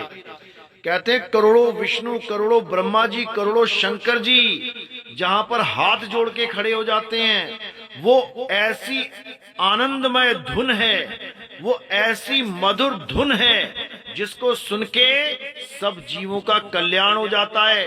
इसी को बाबा नानक नाम कहते हैं। नाम तेरा एक नाम तारे संसार, ये एक नाम और कोई नहीं, इस शब्द धुन को ही कहते हैं। शब्द गुरु सुरत धुन चेला। तो ये जो धुन है यही वो तत्व है जिसको प्राप्त करने से जीवन मृत्यु से छुटकारा मिल जाता है, और जो देह है उसे प्राप्त करने से ये जीव बंधन में आता है। तो इस देह को त्यागना है और विदेह हो जाना है, उस नाम को जानना है जो 52 अक्षरों से परे है, जो 34 अक्षरों से परे है। 34 अक्षर का यही विशेषा, सहस्त्र नाम इस ही में देखा। ये 34 अक्षरों से सारे नाम बन जाते हैं, 52 अक्षरों से सारे नाम बन जाते हैं। इन्हें त्यागना है और उस विदेह नाम को जानना है, जिसे कबीर साहब कहते हैं, नाम नाम सब कोई कहे, शब्द शब्द सब कोई कहे, वह तो शब्द विदेह और जीबा पे आवे नहीं, निरख परख कर ले। वो नाम जीभ पे नहीं आता, वो नाम बोलने लिखने पढ़ने में नहीं आता, वो नाम सत्य स्वरूप है, शब्द स्वरूप है। और ये देह, ये पंच भौतिक शरीर है, इसको त्यागना है और सत्य स्वरूप को प्राप्त करना है। तो ये काल क्या है, अब आपको समझ में आ जाना चाहिए कि काया ही काल है। इस काया को त्याग के हमें आत्म स्वरूप में आना है, आत्मा को जानना है, तभी कल्याण होगा। और कौन जानेगा आत्मा को? ये जीव जानेगा। बहुबंधन में बांधिया एक बेचारा जीव, केवल छूटे आपने जो न छुड़ाए पीव। ये पीव ही आत्मदेव है और इस जीव को ज्ञान यही पीव देते हैं। तो अब 11वें अध्याय के इस काल को भी देख लेते हैं, जिसका नाम लेके ये हंस मुनि लोगों को मूर्ख बनाता है। कहता है कि काल ने कभी किसी को दर्शन ही नहीं दिए, केवल अर्जुन को दर्शन दिए। तो आज इसके इस अज्ञान का खेल खत्म कर देंगे। मेरे भाइयों, पूरा विवेक लगा के एक एक श्लोक पे गहन विचार करके इस तत्व ज्ञान को समझना है। अज्ञान को त्याग के सत्य को स्वीकार करना है, तभी मेरे भाई इस जन्म मरण का रोग खत्म होगा। इन अधूरे गुरुओं के चक्कर में अगर तुम अपना जीवन बर्बाद कर बैठे तो वापस 84 में ही जाना पड़ेगा। कोई नहीं रोक सकता, कोई नहीं। जब अध्याय 10 में उनको हर स्वरूप का ज्ञान बता दिया गया कि मैं देवों में इंद्र हूँ, मैं पांडवों में अर्जुन हूँ, मैं कृष्ण हूँ, मैं सागर हूँ, मैं ये हूँ, मैं वो हूँ, हर चीज का भेद बता दिया गया, तब अर्जुन क्या बोले? अध्याय 11 के पहले श्लोक में, मुझ पर अनुग्रह करने के लिए आपने जो परम गोपनीय अध्यात्म विषयक वचन अर्थात उपदेश कहा है, उससे मेरा यह अज्ञान नष्ट हो गया है। अध्याय 11 दूसरे श्लोक में क्या कहते हैं? क्योंकि हे कमल नेत्र, मैंने आपसे भूतों की उत्पत्ति और प्रलय विस्तार पूर्वक सुने हैं तथा आपकी अविनाशी महिमा भी सुनी है। हे परमेश्वर, आप अपने को जैसा कहते हैं यह ठीक ऐसा ही है, परंतु हे पुरुषोत्तम, आपके ज्ञान, ऐश्वर्य, शक्ति, बल, वीर्य और तेज से युक्त ऐश्वर्य रूप को मैं प्रत्यक्ष देखना चाहता हूँ। अब यहाँ पे विचार करना है कि कौन से रूप को देखना चाहता है अर्जुन। तो आपके सामने जो लिखा हुआ है उसी रूप के दर्शन कराए जाएंगे। कोई काल वाल विकराल दैत्य का रूप दिखाई देने की बात नहीं की जा रही है। यहाँ पर उनके ज्ञान, ऐश्वर्य, शक्ति, बल, वीर्य और तेज से युक्त ऐश्वर्य रूप को मैं प्रत्यक्ष देखना चाहता हूँ, ये बोला जा रहा है यहाँ पे। मैं आपका काल रूप देखना चाहता हूँ, ये नहीं बोला जा रहा है। तो जो रूप दिखाया जाएगा वो सब इन्हीं के जैसा होगा। उसमें बल भी होगा, ज्ञान भी होगा, ऐश्वर्य भी होगा, शक्ति भी होगी, तेज भी होगा, सब कुछ होगा। उसी को काल का रूप बोला गया है। कोई अलग से कोई काल का रूप नहीं दिखाया जाएगा। तो अब आगे देखिए क्या कहते हैं। हे प्रभु, यदि मेरे द्वारा आपका वह रूप देखा जाना शक्य है, ऐसा आप मानते हैं, तो हे योगेश्वर, उस अविनाशी स्वरूप का मुझे दर्शन कराइए। किस स्वरूप का? जो अध्याय 10 में सारे स्वरूप बताए गए कि मैं देवों में इंद्र हूँ, मैं ये हूँ, मैं वो हूँ, मैं सब कुछ हूँ। इस सब कुछ वाले स्वरूप का मुझे दर्शन कराइए। तो देखिए आगे क्या कहते हैं। तब श्री भगवान बोले, हे पार्थ, अब तुम मेरे सैकड़ों हजारों नाना प्रकार के और नाना वर्ण तथा नाना आकृति वाले अलौकिक रूपों को देख। अब देखिए कि कौन से रूप दिखाए जा रहे हैं। विचार करने वाली तो ये बात है कि उन रूपों में दर्शन होंगे तो होंगे किसके? काल भगवान के होंगे या किसी और के होंगे? देखिए क्या लिखा है। हे भरतवंशी अर्जुन, तू मुझ में आदित्यों को अर्थात अदिति के 12 पुत्रों को, 8 वसुओं को, 11 रुद्रों को, दोनों अश्विनी कुमारों को और 49 मरुदगणों को देख तथा और भी बहुत से पहले ना देखे हुए आश्चर्यमय रूपों को देख। अब यहां बिल्कुल क्लियर कर दिया कि मैं कोई कालवाल नहीं हूं, मेरे अंदर तू सबके रूपों को देख। किस किस के? अदिति के 12 पुत्रों को देख। तो किसके दर्शन हो रहे हैं? अदिति के 12 पुत्रों के। 8 वसुओं को देख। तो किसके दर्शन हो रहे हैं? 8 वसुओं के। 11 रुद्रों को देख। तो किसके दर्शन हो रहे हैं? रुद्रों के। दोनों अश्विनी कुमारों को देख। तो किसके दर्शन हो रहे हैं? अश्विनी कुमारों के। और 49 मरुदगणों को देख। तो किसके दर्शन हो रहे हैं? काल के नहीं हो रहे हैं। और भी बहुत से पहले ना देखे हुए आश्चर्यमय रूपों को देख, यानी ऐसे लोगों को देख जिनको तूने कभी देखा ही नहीं। जैसे तुम्हारे सामने जो शक्लें दिख जाती हैं वो तो तुम देख लेते हो, लेकिन ऐसी अनंत शक्लें हैं जो तुमने पहले कभी नहीं देखी। अगर वो सारी शक्लें तुम्हारे सामने लाके खड़ी कर दी जाएं, तब समझो कि तुम उसके विराट रूप का दर्शन कर रहे हो, ना कि किसी काल भगवान का। समझो मेरी बात को। तो आगे कह रहे हैं, अब इस मेरे शरीर में एक जगह स्थित चराचर सहित संपूर्ण जगत को देख तथा और भी जो कुछ देखना चाहता हो सो देख। अब अगर काल भगवान ने अपना रूप दिखाना होता तो ये कभी नहीं कहता अर्जुन से कि तू जो देखना चाहता है वो देख, क्योंकि काल भगवान का कोई ना कोई तो अपना रूप होगा। वो ऐसा तो नहीं कि जो देखना चाहता है वो देख ले, वो मैं ही हूं। मेरे भाई ऐसा ही है, जो दिखे सो माया, जो दिखे सो काल। जो भी तुम देखना चाहते हो ये काल वही चीज दिखा देता है। समझो, जो भी तुम देखना चाहते हो, रामपाल जी के शिष्य रामपाल जी को देखना चाहते हैं तो अंत समय में वो रामपाल जी का शरीर उसकी शक्ल लेके सामने खड़ा हो जाएगा। राधा स्वामी बाबा का चेला राधा स्वामी बाबा को देखना चाहता है, अंत समय में ये राधा स्वामी बाबा के शरीर को, उसकी शक्ल को सामने लाके खड़ा कर देगा। बाबा जय गुरुदेव का चेला बाबा जय गुरुदेव को देखना चाहता है, ये बाबा जय गुरुदेव के शरीर और उसकी शक्ल को लाके सामने खड़ा कर देगा। कोई भी गुरु का चेला अपने गुरु को देखना चाहता है, ये उसी गुरु के शरीर को और उसकी शक्ल को लाके सामने खड़ा कर देगा। कोई भी किसी देवी देवता को देखना चाहता है, सारे देवी देवता इसी शरीर में दिखाई दे जाएंगे। ये सारा काल का ही जाल है। समझो मेरी बात को। यानी काल अगर अपनी शक्ल दिखाना चाहता है तो कभी नहीं बोलेगा कि जो तू देखना चाहता है वो दिखा देता हूं। अरे जो उसकी शक्ल है वही दिखाएगा ना। तो यहाँ पर इसको बिल्कुल गलत फहमी में मत रहना कि ये काल भगवान अपनी शक्ल दिखा रहा है। ये सारा संसार ही काल है।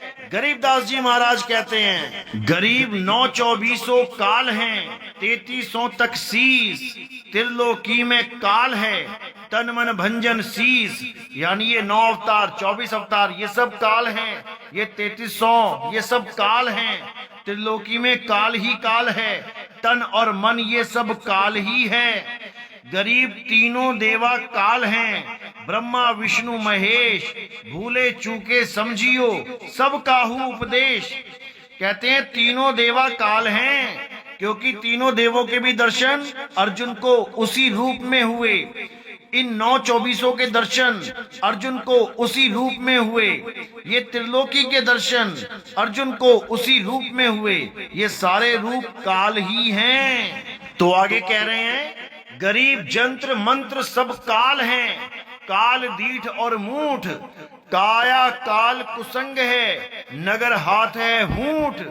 गरीब हस्ती घोड़ा काल हैं, काल राज और पाट, इनको देखना भूलियो दल बादल गज ठाठ। गरीबदास जी कह रहे हैं ये तंत्र मंत्र जितने भी मंत्र जपे जा रहे हैं ये सब काल के ही नाम हैं, क्योंकि ये सारे शरीर काल ही है और इन्हीं शरीरों के नाम ये काल के ही नाम हैं। ये तंत्र मंत्र सब काल हैं। इसको समझो।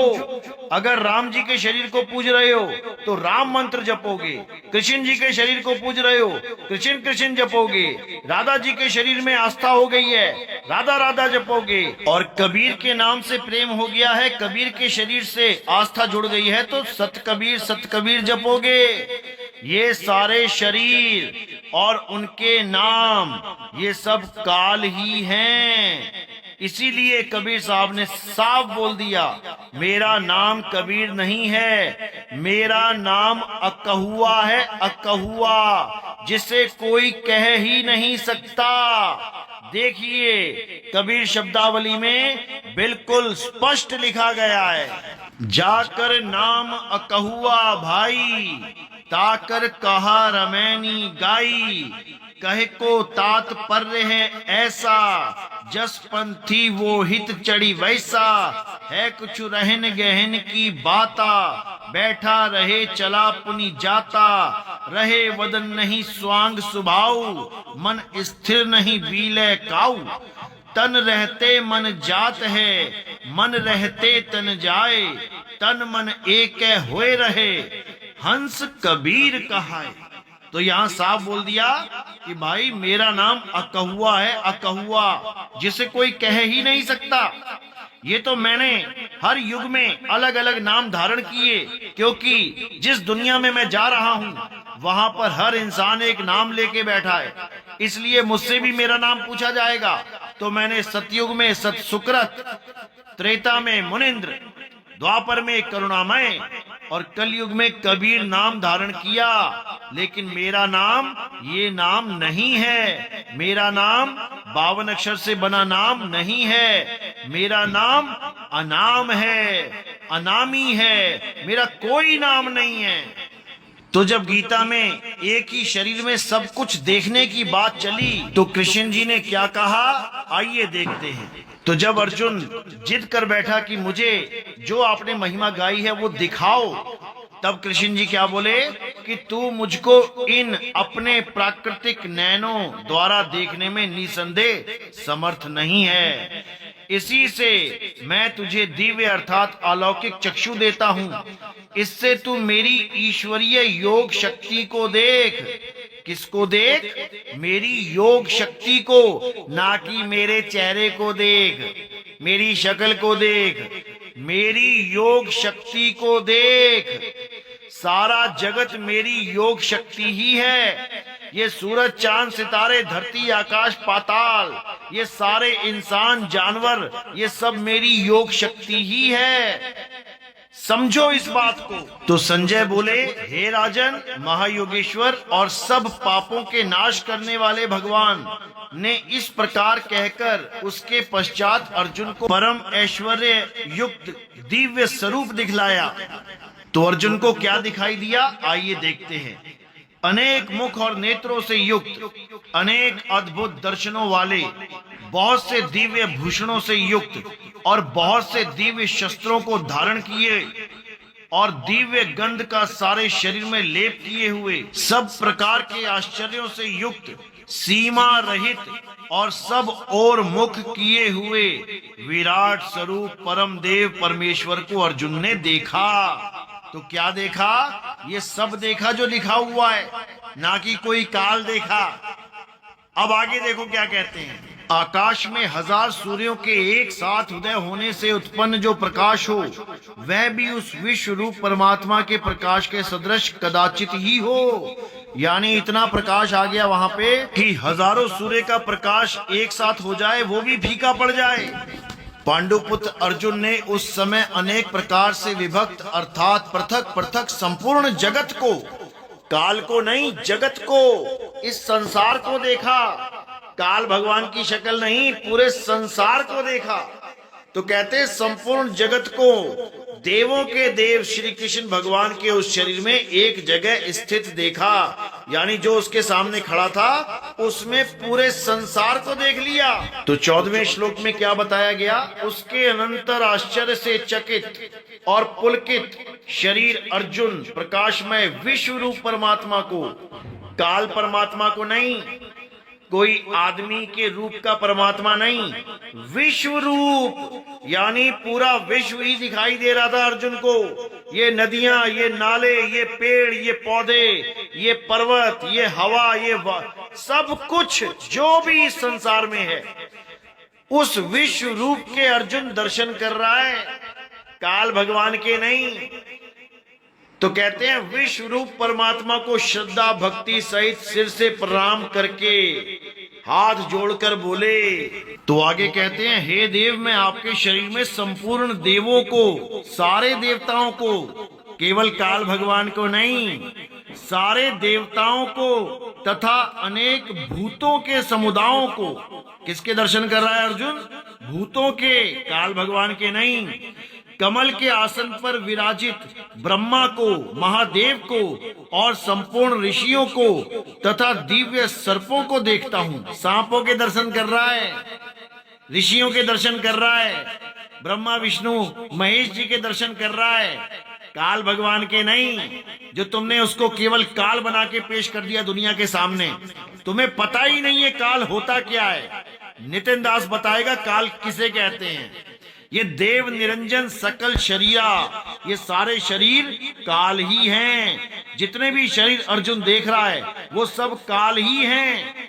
उसके बाद जो चतुर्भुज रूप दिखाया वो भी काल ही है, क्योंकि सारे शरीर ही काल हैं। समझो। तो 16वें श्लोक में कहते हैं, हे संपूर्ण विश्व के स्वामी, आपको अनेक भुजा, पेट, मुख और नेत्रों से युक्त तथा सब ओर से अनंत रूपों वाला देखता हूँ। हे विश्व रूप, मैं आपके ना अंत को देखता हूँ, ना मध्य को और ना आदि को ही। तो क्या काल भगवान ऐसा था जिसका कोई आदि और अंत नहीं था? अरे अंडे में से पैदा हुआ है, आदि और अंत कैसे नहीं होगा उसका? एक अंडे में से पैदा होने वाला काल क्या आदि और अंत से रहित हो सकता है? अरे मूर्खों, समझ जाओ, ये उस काल की बात हो रही है जो अनंत है। ये माया और मन अनंत हैं, ये माया अनंत है। ये उस काल की बात नहीं हो रही है जो अंडे से निकाल के ले आए तुम सतलोक में से। पता नहीं तुम्हारी मोटी बुद्धि में कब घुसेगा ये तत्व ज्ञान। तो 17वें श्लोक में कहते हैं, आपको मैं मुकुट युक्त, गदा युक्त, चक्र युक्त तथा सब ओर से प्रकाशमान तेज के पुंज, प्रज्वलित अग्नि और सूर्य के सदृश ज्योति युक्त, कठिनता से देखे जाने योग्य और सब ओर से अप्रमेय स्वरूप देखता हूँ। तो देख लो, सारे रूपों का वर्णन है यहाँ पे। तो यहाँ बोला गया कि आप ही जानने योग्य परम अक्षर अर्थात पर ब्रह्म परमात्मा हैं। आप ही इस जगत के परम आश्रय हैं, आप ही अनादि धर्म के रक्षक हैं और आप ही अविनाशी सनातन पुरुष हैं, ऐसा मेरा मत है। तो अगर ये सब बोला जा रहा है तो क्यों नहीं मान लेते कि वो आदि पुरुष है, सनातन पुरुष है, वही सबकी रक्षा करने वाला है? क्यों उसको काल बना के बैठे हो? जब अर्जुन उसको परमात्मा बोल रहा है तो तुम उसे काल क्यों बोल रहे हो? केवल इसलिए कि उसने एक बार कह दिया कि मैं काल हूं? अरे वो तो ये भी कह रहा है कि मैं विष्णु हूं, मैं अर्जुन हूं, मैं इंद्र हूं, मैं पीपल हूं, मैं बहुत कुछ हूं। वो क्यों नहीं मान रहे हो? क्योंकि तुम्हें तत्व ज्ञान के नाम पे अंडा पता है, अंडा जिसमें से काल निकल गया। तुम्हारे दिमाग में उस अंडे के अलावा और कुछ नहीं है। तुम्हारे दिमाग में केवल अंडे में घुसा हुआ काल ही छाया हुआ है। ये तत्व ज्ञान तुम्हारे बस की बात नहीं है समझना। तुम तत्व ज्ञानी नहीं, तुम मंत्र ज्ञानी हो, जपी तपी हो तुम। ये जप तुमसे छूटने वाला नहीं है, ये तत्व ज्ञान कभी तुम्हें समझ में आने वाला नहीं है। तुम्हारा जीवन ऐसे ही बीत जाएगा बिना तत्व ज्ञान के। ऐसे ही जन्म मरण में फंसे रहोगे, 84 के चक्कर काटते रहोगे, तब भी तुम्हें ये ज्ञान समझ में नहीं आएगा। लेकिन मालिक की दया हो जाए तो ये ज्ञान तुम्हें आज ही समझ आ जाएगा। और इसके बाद जो अनंत ज्ञान है, जो अनाम है, जो अबोल है, जो अडोल है, जो अकह है, फिर वो समझ में आना शुरू हो जाएगा। लेकिन ये तब होगा जब परमपिता परमात्मा की अपार कृपा तुम पर बरसने लगेगी। तब ये 2 कौड़ी का तत्व ज्ञान लेके तत्व ज्ञानी बने बैठे हो, इससे कल्याण नहीं होगा। समझ जाओ मेरी बात को। तो आगे कहते हैं, आपको आदि अंत और मध्य से रहित, अनंत सामर्थ्य से युक्त, अनंत भुजा वाले, चंद्र सूर्य रूप नेत्रों वाले, प्रज्वलित अग्नि रूप मुख वाले और अपने तेज से इस जगत को संतृप्त करते हुए देखता हूँ। हे महात्मन, ये स्वर्ग और पृथ्वी के बीच का संपूर्ण आकाश तथा सब दिशाएं एक आपसे ही परिपूर्ण हैं तथा आपके इस अलौकिक और भयंकर रूप को देखकर तीनों लोक अति व्यथा को प्राप्त हो रहे हैं। तो यहाँ पर सारा पृथ्वी का खेल बता दिया कि पूरी पृथ्वी और स्वर्ग के बीच का संपूर्ण आकाश तथा सब दिशाएं एक आपसे ही परिपूर्ण हैं, यानी आप हर जगह छा गए हो। तो क्या काल भगवान ऐसा था? क्या काल भगवान ऐसा था कि पूरी दुनिया में केवल काल ही काल दिखाई देता था? जो दुर्गा के साथ तुम कहते हो कि काल भगवान इस सृष्टि में आया, तो क्या पूरी सृष्टि में काल ही काल छा गया था?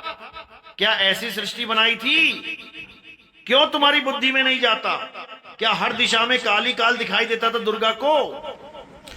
तो आगे कहते हैं, वे ही देवताओं के समूह आप में प्रवेश करते हैं और कुछ भयभीत होकर हाथ जोड़े आपके नाम और गुणों का उच्चारण करते हैं तथा महर्षि और सिद्धों के समुदाय कल्याण हो ऐसा कहकर उत्तम उत्तम स्तोत्रों द्वारा आपकी स्तुति करते हैं। किसकी? जो सामने रूप दिखाई दे रहा है उसकी। और ये नकली तत्वज्ञानी समझता है कि उसने किसी को दर्शन ही नहीं दिए, काल ने किसी को दर्शन ही नहीं दिए, अर्जुन को ही दर्शन दिए। अभी दिखाते हैं तुम्हें किस किस को दर्शन दिए हैं काल ने। अब जो अर्जुन विकराल रूप को देख रहा है, उसी रूप को और कौन कौन देख रहा है? देखिए, जो 11 रुद्र और 12 आदित्य तथा 8 वसु, साध्यगण, विश्वदेव, अश्विनी कुमार तथा मरुदगण और पितरों का समुदाय तथा गंधर्व, यक्ष, राक्षस और सिद्धों के समुदाय हैं, वे सब ही विस्मित होकर आपको देखते हैं। ये 22वां श्लोक है, यानी 21 में भी जो अर्जुन देख रहा है वो 22वें श्लोक में ये सब मिलके देख रहे हैं। और तुम्हें लग रहा है कि अर्जुन के अलावा कोई नहीं देख रहा है। काल भगवान ने तो वादा किया है, प्रतिज्ञा ली है, कसम खाई है कि किसी को दर्शन नहीं दूंगा। ये सब देख रहे हैं, जो बड़ी बड़ी आंखें चारों तरफ देख रही हैं, जिन विकराल मुखों में से आग निकल रही है, उन्हीं को अर्जुन भी देख रहा है और उन्हीं को ये लोग भी देख रहे हैं। मूर्खों, आंखें खोल के पढ़ो क्या लिखा है। अब उसी रूप का आगे वर्णन किया जा रहा है जिसको ये सब मिलके देख रहे हैं। कैसा है वो रूप? आइए देखिए। हे महाबाहो, आपके बहुत मुख और नेत्रों वाले, बहुत हाथ, जांग और पैरों वाले, बहुत उदरों वाले और बहुत सी दाढ़ों के कारण अत्यंत विकराल महान रूप को देखकर सब लोग व्याकुल हो रहे हैं तथा मैं भी व्याकुल हो रहा हूँ। यहाँ पर अर्जुन ने गवाही दे दी कि वो सब भी व्याकुल हो रहे हैं। इन बड़े बड़े जाड़ वाले इस शरीर को देख के, बड़े बड़े दांतों वाले, बड़ी बड़ी आंखों को देखकर वो सब भी विस्मित हो रहे हैं, व्याकुल हो रहे हैं और मैं भी व्याकुल हो रहा हूं। और ये हंस मुनि क्या कहता है कि वो कृष्ण जी के दर्शन कर रहे थे, वो विष्णु जी के दर्शन कर रहे थे। अरे मूर्खों, इस एक श्लोक में जो जो उसका दर्शन कर रहे थे सबके नाम लिख दिए गए हैं। ये तुम्हारी समझ में क्यों नहीं आता? क्यों जीवों को बर्बाद करने में लगे हो? क्यों जीवों को 84 में ढकेलने में लगे हो? सुधर जाओ, सुधर जाओ, सुधर जाओ। देखो गीता का ज्ञान क्या कहता है और तुमने कैसे अज्ञान परोस दिया इन भोले भाले परमात्मा के जीवों के आगे। लेकिन अब नितिन दास एक एक बात को खोल के पूरा ज्ञान, इस तत्व ज्ञान को अच्छे से समझा देगा। अब हंस मुनि की दाल नहीं गलेगी, अब सत्य का परचम लहराएगा। तो आगे कहते हैं, क्योंकि हे विष्णु, आकाश को स्पर्श करने वाले दैदीप्यमान अनेक वर्णों से युक्त तथा फैलाए हुए मुख और प्रकाशमान विशाल नेत्रों से युक्त आपको देखकर भयभीत अंतःकरण वाला मैं धीरज और शांति नहीं पाता हूँ। किसको देख रहे हैं सारे मिलके? उसको देख रहे हैं जिसको देखने के बाद सबकी हालत खराब है। अर्जुन भयभीत हो चुका है। ये किसी कृष्ण या विष्णु जी का शरीर नहीं देख रहे हैं, ये वो विराट रूप देख रहे हैं जिसको ये हंस मुनि कहता है कि वो काल कभी किसी को दर्शन नहीं देगा। ये प्रतिज्ञा की हुई है, केवल अर्जुन को दर्शन देगा, सबको दे रहा है दर्शन। आंखें खोल के पढ़ो, हंस मुनि के चेलों आंखें खोल के पढ़ो।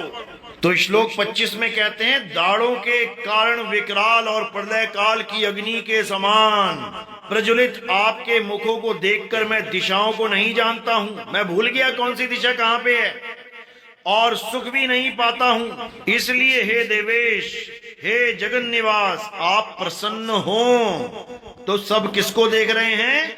जिसके बड़े बड़े जबड़ों में सब लोग फंसे हुए हैं। अभी देखो क्या देख रहे हैं, अभी दिखाते हैं। तो 26 और 27वें श्लोक में कहते हैं, वे सभी धृतराष्ट्र के पुत्र राजाओं के समुदाय सहित आप में प्रवेश कर रहे हैं। तो ये सब मिलके किसको देख रहे हैं? जिसके मुंह में सब प्रवेश कर रहे हैं। वो किसी विष्णु या कृष्ण जी के रूप को नहीं देख रहे, उनके मुंह में प्रवेश नहीं होता कोई, ये काल के मुंह में प्रवेश हो रहे हैं। और काल कोई एक इंसान नहीं, सारे जगत में काल ही काल व्याप्त है। बिल्ली चूहे का काल, कुत्ता बिल्ली का काल, बाघ कुत्ते का काल, शेर बाघ का काल, ऐसे ही हर तरफ अनंत मुख, अनंत आंखें, अनंत भुजाएं, हर तरफ अनंत पेट, अनंत हाथ पैर, सब कुछ अनंत रूप में ही दिखाई दे रहा है। ये कोई एक आदमी को नहीं देखा जा रहा है कि कोई सामने खड़ा है। अनंत भुजाएं अनंत दिशाओं में हर जगह फैली हैं। ये वो रूप है मेरे भाई, ये वो रूप नहीं है जो तुम मान के बैठ गए हो। तो कह रहे हैं भीष्म पितामह, द्रोणाचार्य तथा वह कर्ण और हमारे पक्ष के भी प्रधान योद्धाओं के सहित सबके सब आपके दाढ़ों के कारण विकराल भयानक मुखों में बड़े वेग से दौड़ते हुए प्रवेश कर रहे हैं और कई एक चूर्ण हुए सिरों सहित आपके दांतों के बीच में लगे हुए यानी लटके हुए दिखाई दे रहे हैं। ये जितने वृंदावन वाले हैं ये इसको भगवान बता रहे हैं, इस रूप को, जबकि ये काल का रूप है, ये विकराल रूप है, ये विराट रूप है, ये भयंकर रूप है, ये इंसानों को खाने वाला रूप है, उनके सिरों को, लहू लुहान सिरों को जीभ से चाटने वाला रूप है। ये परमात्मा का रूप नहीं है, ये काल का रूप है। हमें काल के रूप की साधना नहीं, हमें परमात्मा के स्वरूप को जानना है। हमें काल से प्रेम नहीं, हमें परमात्मा से प्रेम करना है। जिस दिन ये बात समझ में आ गई, तत्व ज्ञान समझ में आने लग जाएगा। तो कहते हैं जैसे नदियों के बहुत से जल के प्रवाह स्वाभाविक ही समुद्र के ही सम्मुख दौड़ते हैं, अर्थात समुद्र में प्रवेश करते हैं, वैसे ही वे नर लोक के वीर भी आपके प्रज्वलित मुखों में प्रवेश कर रहे हैं। यानी ये सब मिलके किसको देख रहे हैं? जिसमें सब प्रवेश कर रहे हैं, ना कि विष्णु और कृष्ण जी के रूप को। यहीं पे इनका ये नकली तत्व ज्ञान फेल हो जाता है। इनको पता ही नहीं है कि गीता में किस भाव से कौन सा श्लोक बोला जा रहा है। ये केवल अपनी मनगढ़ंत कहानी बना के लोगों को भरमाने में लगे हैं। अब इस हंस मुनि के पास कोई चारा नहीं है लोगों को भरमाने का। अब इसका खेल खत्म हो चुका है। ये जो भी सत्संग सुनेगा उसका विवेक जागेगा और हंस मुनि के चक्कर में वो कभी नहीं पड़ेगा। हंस मुनि के बारे में कबीर सागर में 12वें पंथ में साफ लिखा है कि 12वें पंथ में हंस मुनि नाम का एक कालदूत आएगा जो अपने आप को कबीर कहाएगा, जो कहेगा कि मैं ही कबीर हूं, मुझे परमात्मा ही मानो। अपने वीडियो में 1000 बार अपने आप को कबीर बोलने वाला ये हंस मुनि ही है, ये हंस मुनि ही है। तो इसके जाल को समझो और अब सत्य को अच्छे से समझ के आगे बढ़ो। इसके जाल को काटो और आगे बढ़ो। तो आगे कहते हैं, जैसे पतंग मोहवश नष्ट होने के लिए प्रज्वलित अग्नि में अति वेग से दौड़ते हुए प्रवेश करते हैं, वैसे ही ये सब लोग अपने नाश के लिए आपके मुखों में अति वेग से दौड़ते हुए प्रवेश कर रहे हैं। आप उन संपूर्ण लोकों को प्रज्वलित मुखों द्वारा ग्रास करते हुए सब ओर से बार बार चाट रहे हैं। हे विष्णु, आपका उग्र प्रकाश संपूर्ण जगत को तेज द्वारा परिपूर्ण करके तपा रहा है। मुझे बताइए कि आप उग्र रूप वाले कौन हैं? हे देवों के देव, आपको नमस्कार हो, आप प्रसन्न होइए। आदि पुरुष, आपको मैं विशेष रूप से जानना चाहता हूँ, क्योंकि मैं आपकी प्रवृत्ति को नहीं जानता। यानी अर्जुन सबको उन्हीं में देखता है, पूरे संसार को उसमें देख रहा है, उसी में अस्त्र शस्त्र देख रहा है, उसी में सुगंधे देख रहा है, उसी में पेड़ पौधों को देख रहा है, उसी में नदी नालों को देख रहा है, उसी में पर्वत को देख रहा है, उसी में सब नागों को देख रहा है, उसी में देवी देवताओं को देख रहा है, उसमें भूत प्रेतों पिशाचों को देख रहा है, उसमें सब कुछ देख रहा है। ब्रह्मा विष्णु महेश को देख रहा है, गौरी गणेश को देख रहा है, सबको देख रहा है। और फिर कह रहा है, मैं आपको केवल कृष्ण समझ रहा था, एक रूप में मान रहा था, लेकिन अनंत रूपों वाले आप कौन हैं? तब उन्होंने क्या कहा कि मैं लोकों का नाश करने वाला बड़ा हुआ महाकाल हूँ। इस समय इन लोकों को नष्ट करने के लिए प्रवृत्त हुआ हूँ। इसलिए जो प्रतिपक्षियों की सेना में स्थित योद्धा लोग हैं, वे सब तेरे बिना भी नहीं रहेंगे, अर्थात तेरे युद्ध ना करने पर भी इन सब का नाश हो जाएगा। अब यहाँ पर इस लाइन को पढ़ के ये हंस मुनि इसको काल बना के बैठ गया, जबकि ये नहीं समझ पाया कि अध्याय 10 में इसी विश्व रूप को पूरा खुलासा करके एक एक बात समझा के प्रदर्शित किया गया है। ये अध्याय 10 को कभी पढ़ के नहीं सुनाता, ये अध्याय 11 के इस एक श्लोक के पीछे पढ़ के सबको बेवकूफ बनाता है, सबको भ्रमित करता है, इस काल को सामने रख के अपनी दुकान चलाता है, इस काल के डरावे से सबको डराता है। ये अध्याय 10 कभी खोल के नहीं सुनाता। इसलिए मेरे भाई, जितने भी विवेकी हंस हैं जो मेरे इस सत्संग को सुन रहे हैं, अब अध्याय 10 को भी अच्छे से पढ़ो। जो अध्याय 10 में बताया गया है, अध्याय 11 में केवल उन्हीं चीजों को अर्जुन के सामने विश्व रूप में दिखाया गया है, ना कि कोई स्पेशल काल भगवान आ गया। ये अध्याय 10 को ही केवल दिव्य दृष्टि के द्वारा दिखाया गया है। अध्याय 10 में जो बताया है वही अध्याय 11 में दिखाया गया है। तो इसको अच्छे से समझो, तब कल्याण होगा। तो वैसे तो मैं 13 तारीख को ये सत्संग डालने वाला था, लेकिन मैंने सोचा कि ये धमाका दिवाली के दिन ही किया जाए, तो इसलिए ये दिवाली का धमाका कैसा लगा कमेंट में जरूर बताएं। और अच्छे से और ज्ञान को समझने के लिए, इस हंस मुनि के जाल को समझने के लिए जो 2 पार्ट और आने वाले हैं, उनको अच्छे से समझना, तब इसका जाल टूट जाएगा और आप सब आजाद हो जाओगे। ये 12वें पंथ का हंस मुनि अब और जाल नहीं बुन सकता। इसका खेल खत्म होने का समय आ गया है, इसके अज्ञान का खत्म होने का समय आ गया है, मूल ज्ञान का झंडा पूरे विश्व में फहराने का समय आ गया है। मेरे भाइयों, आ गया है। साहिब बंदगी सतनाम।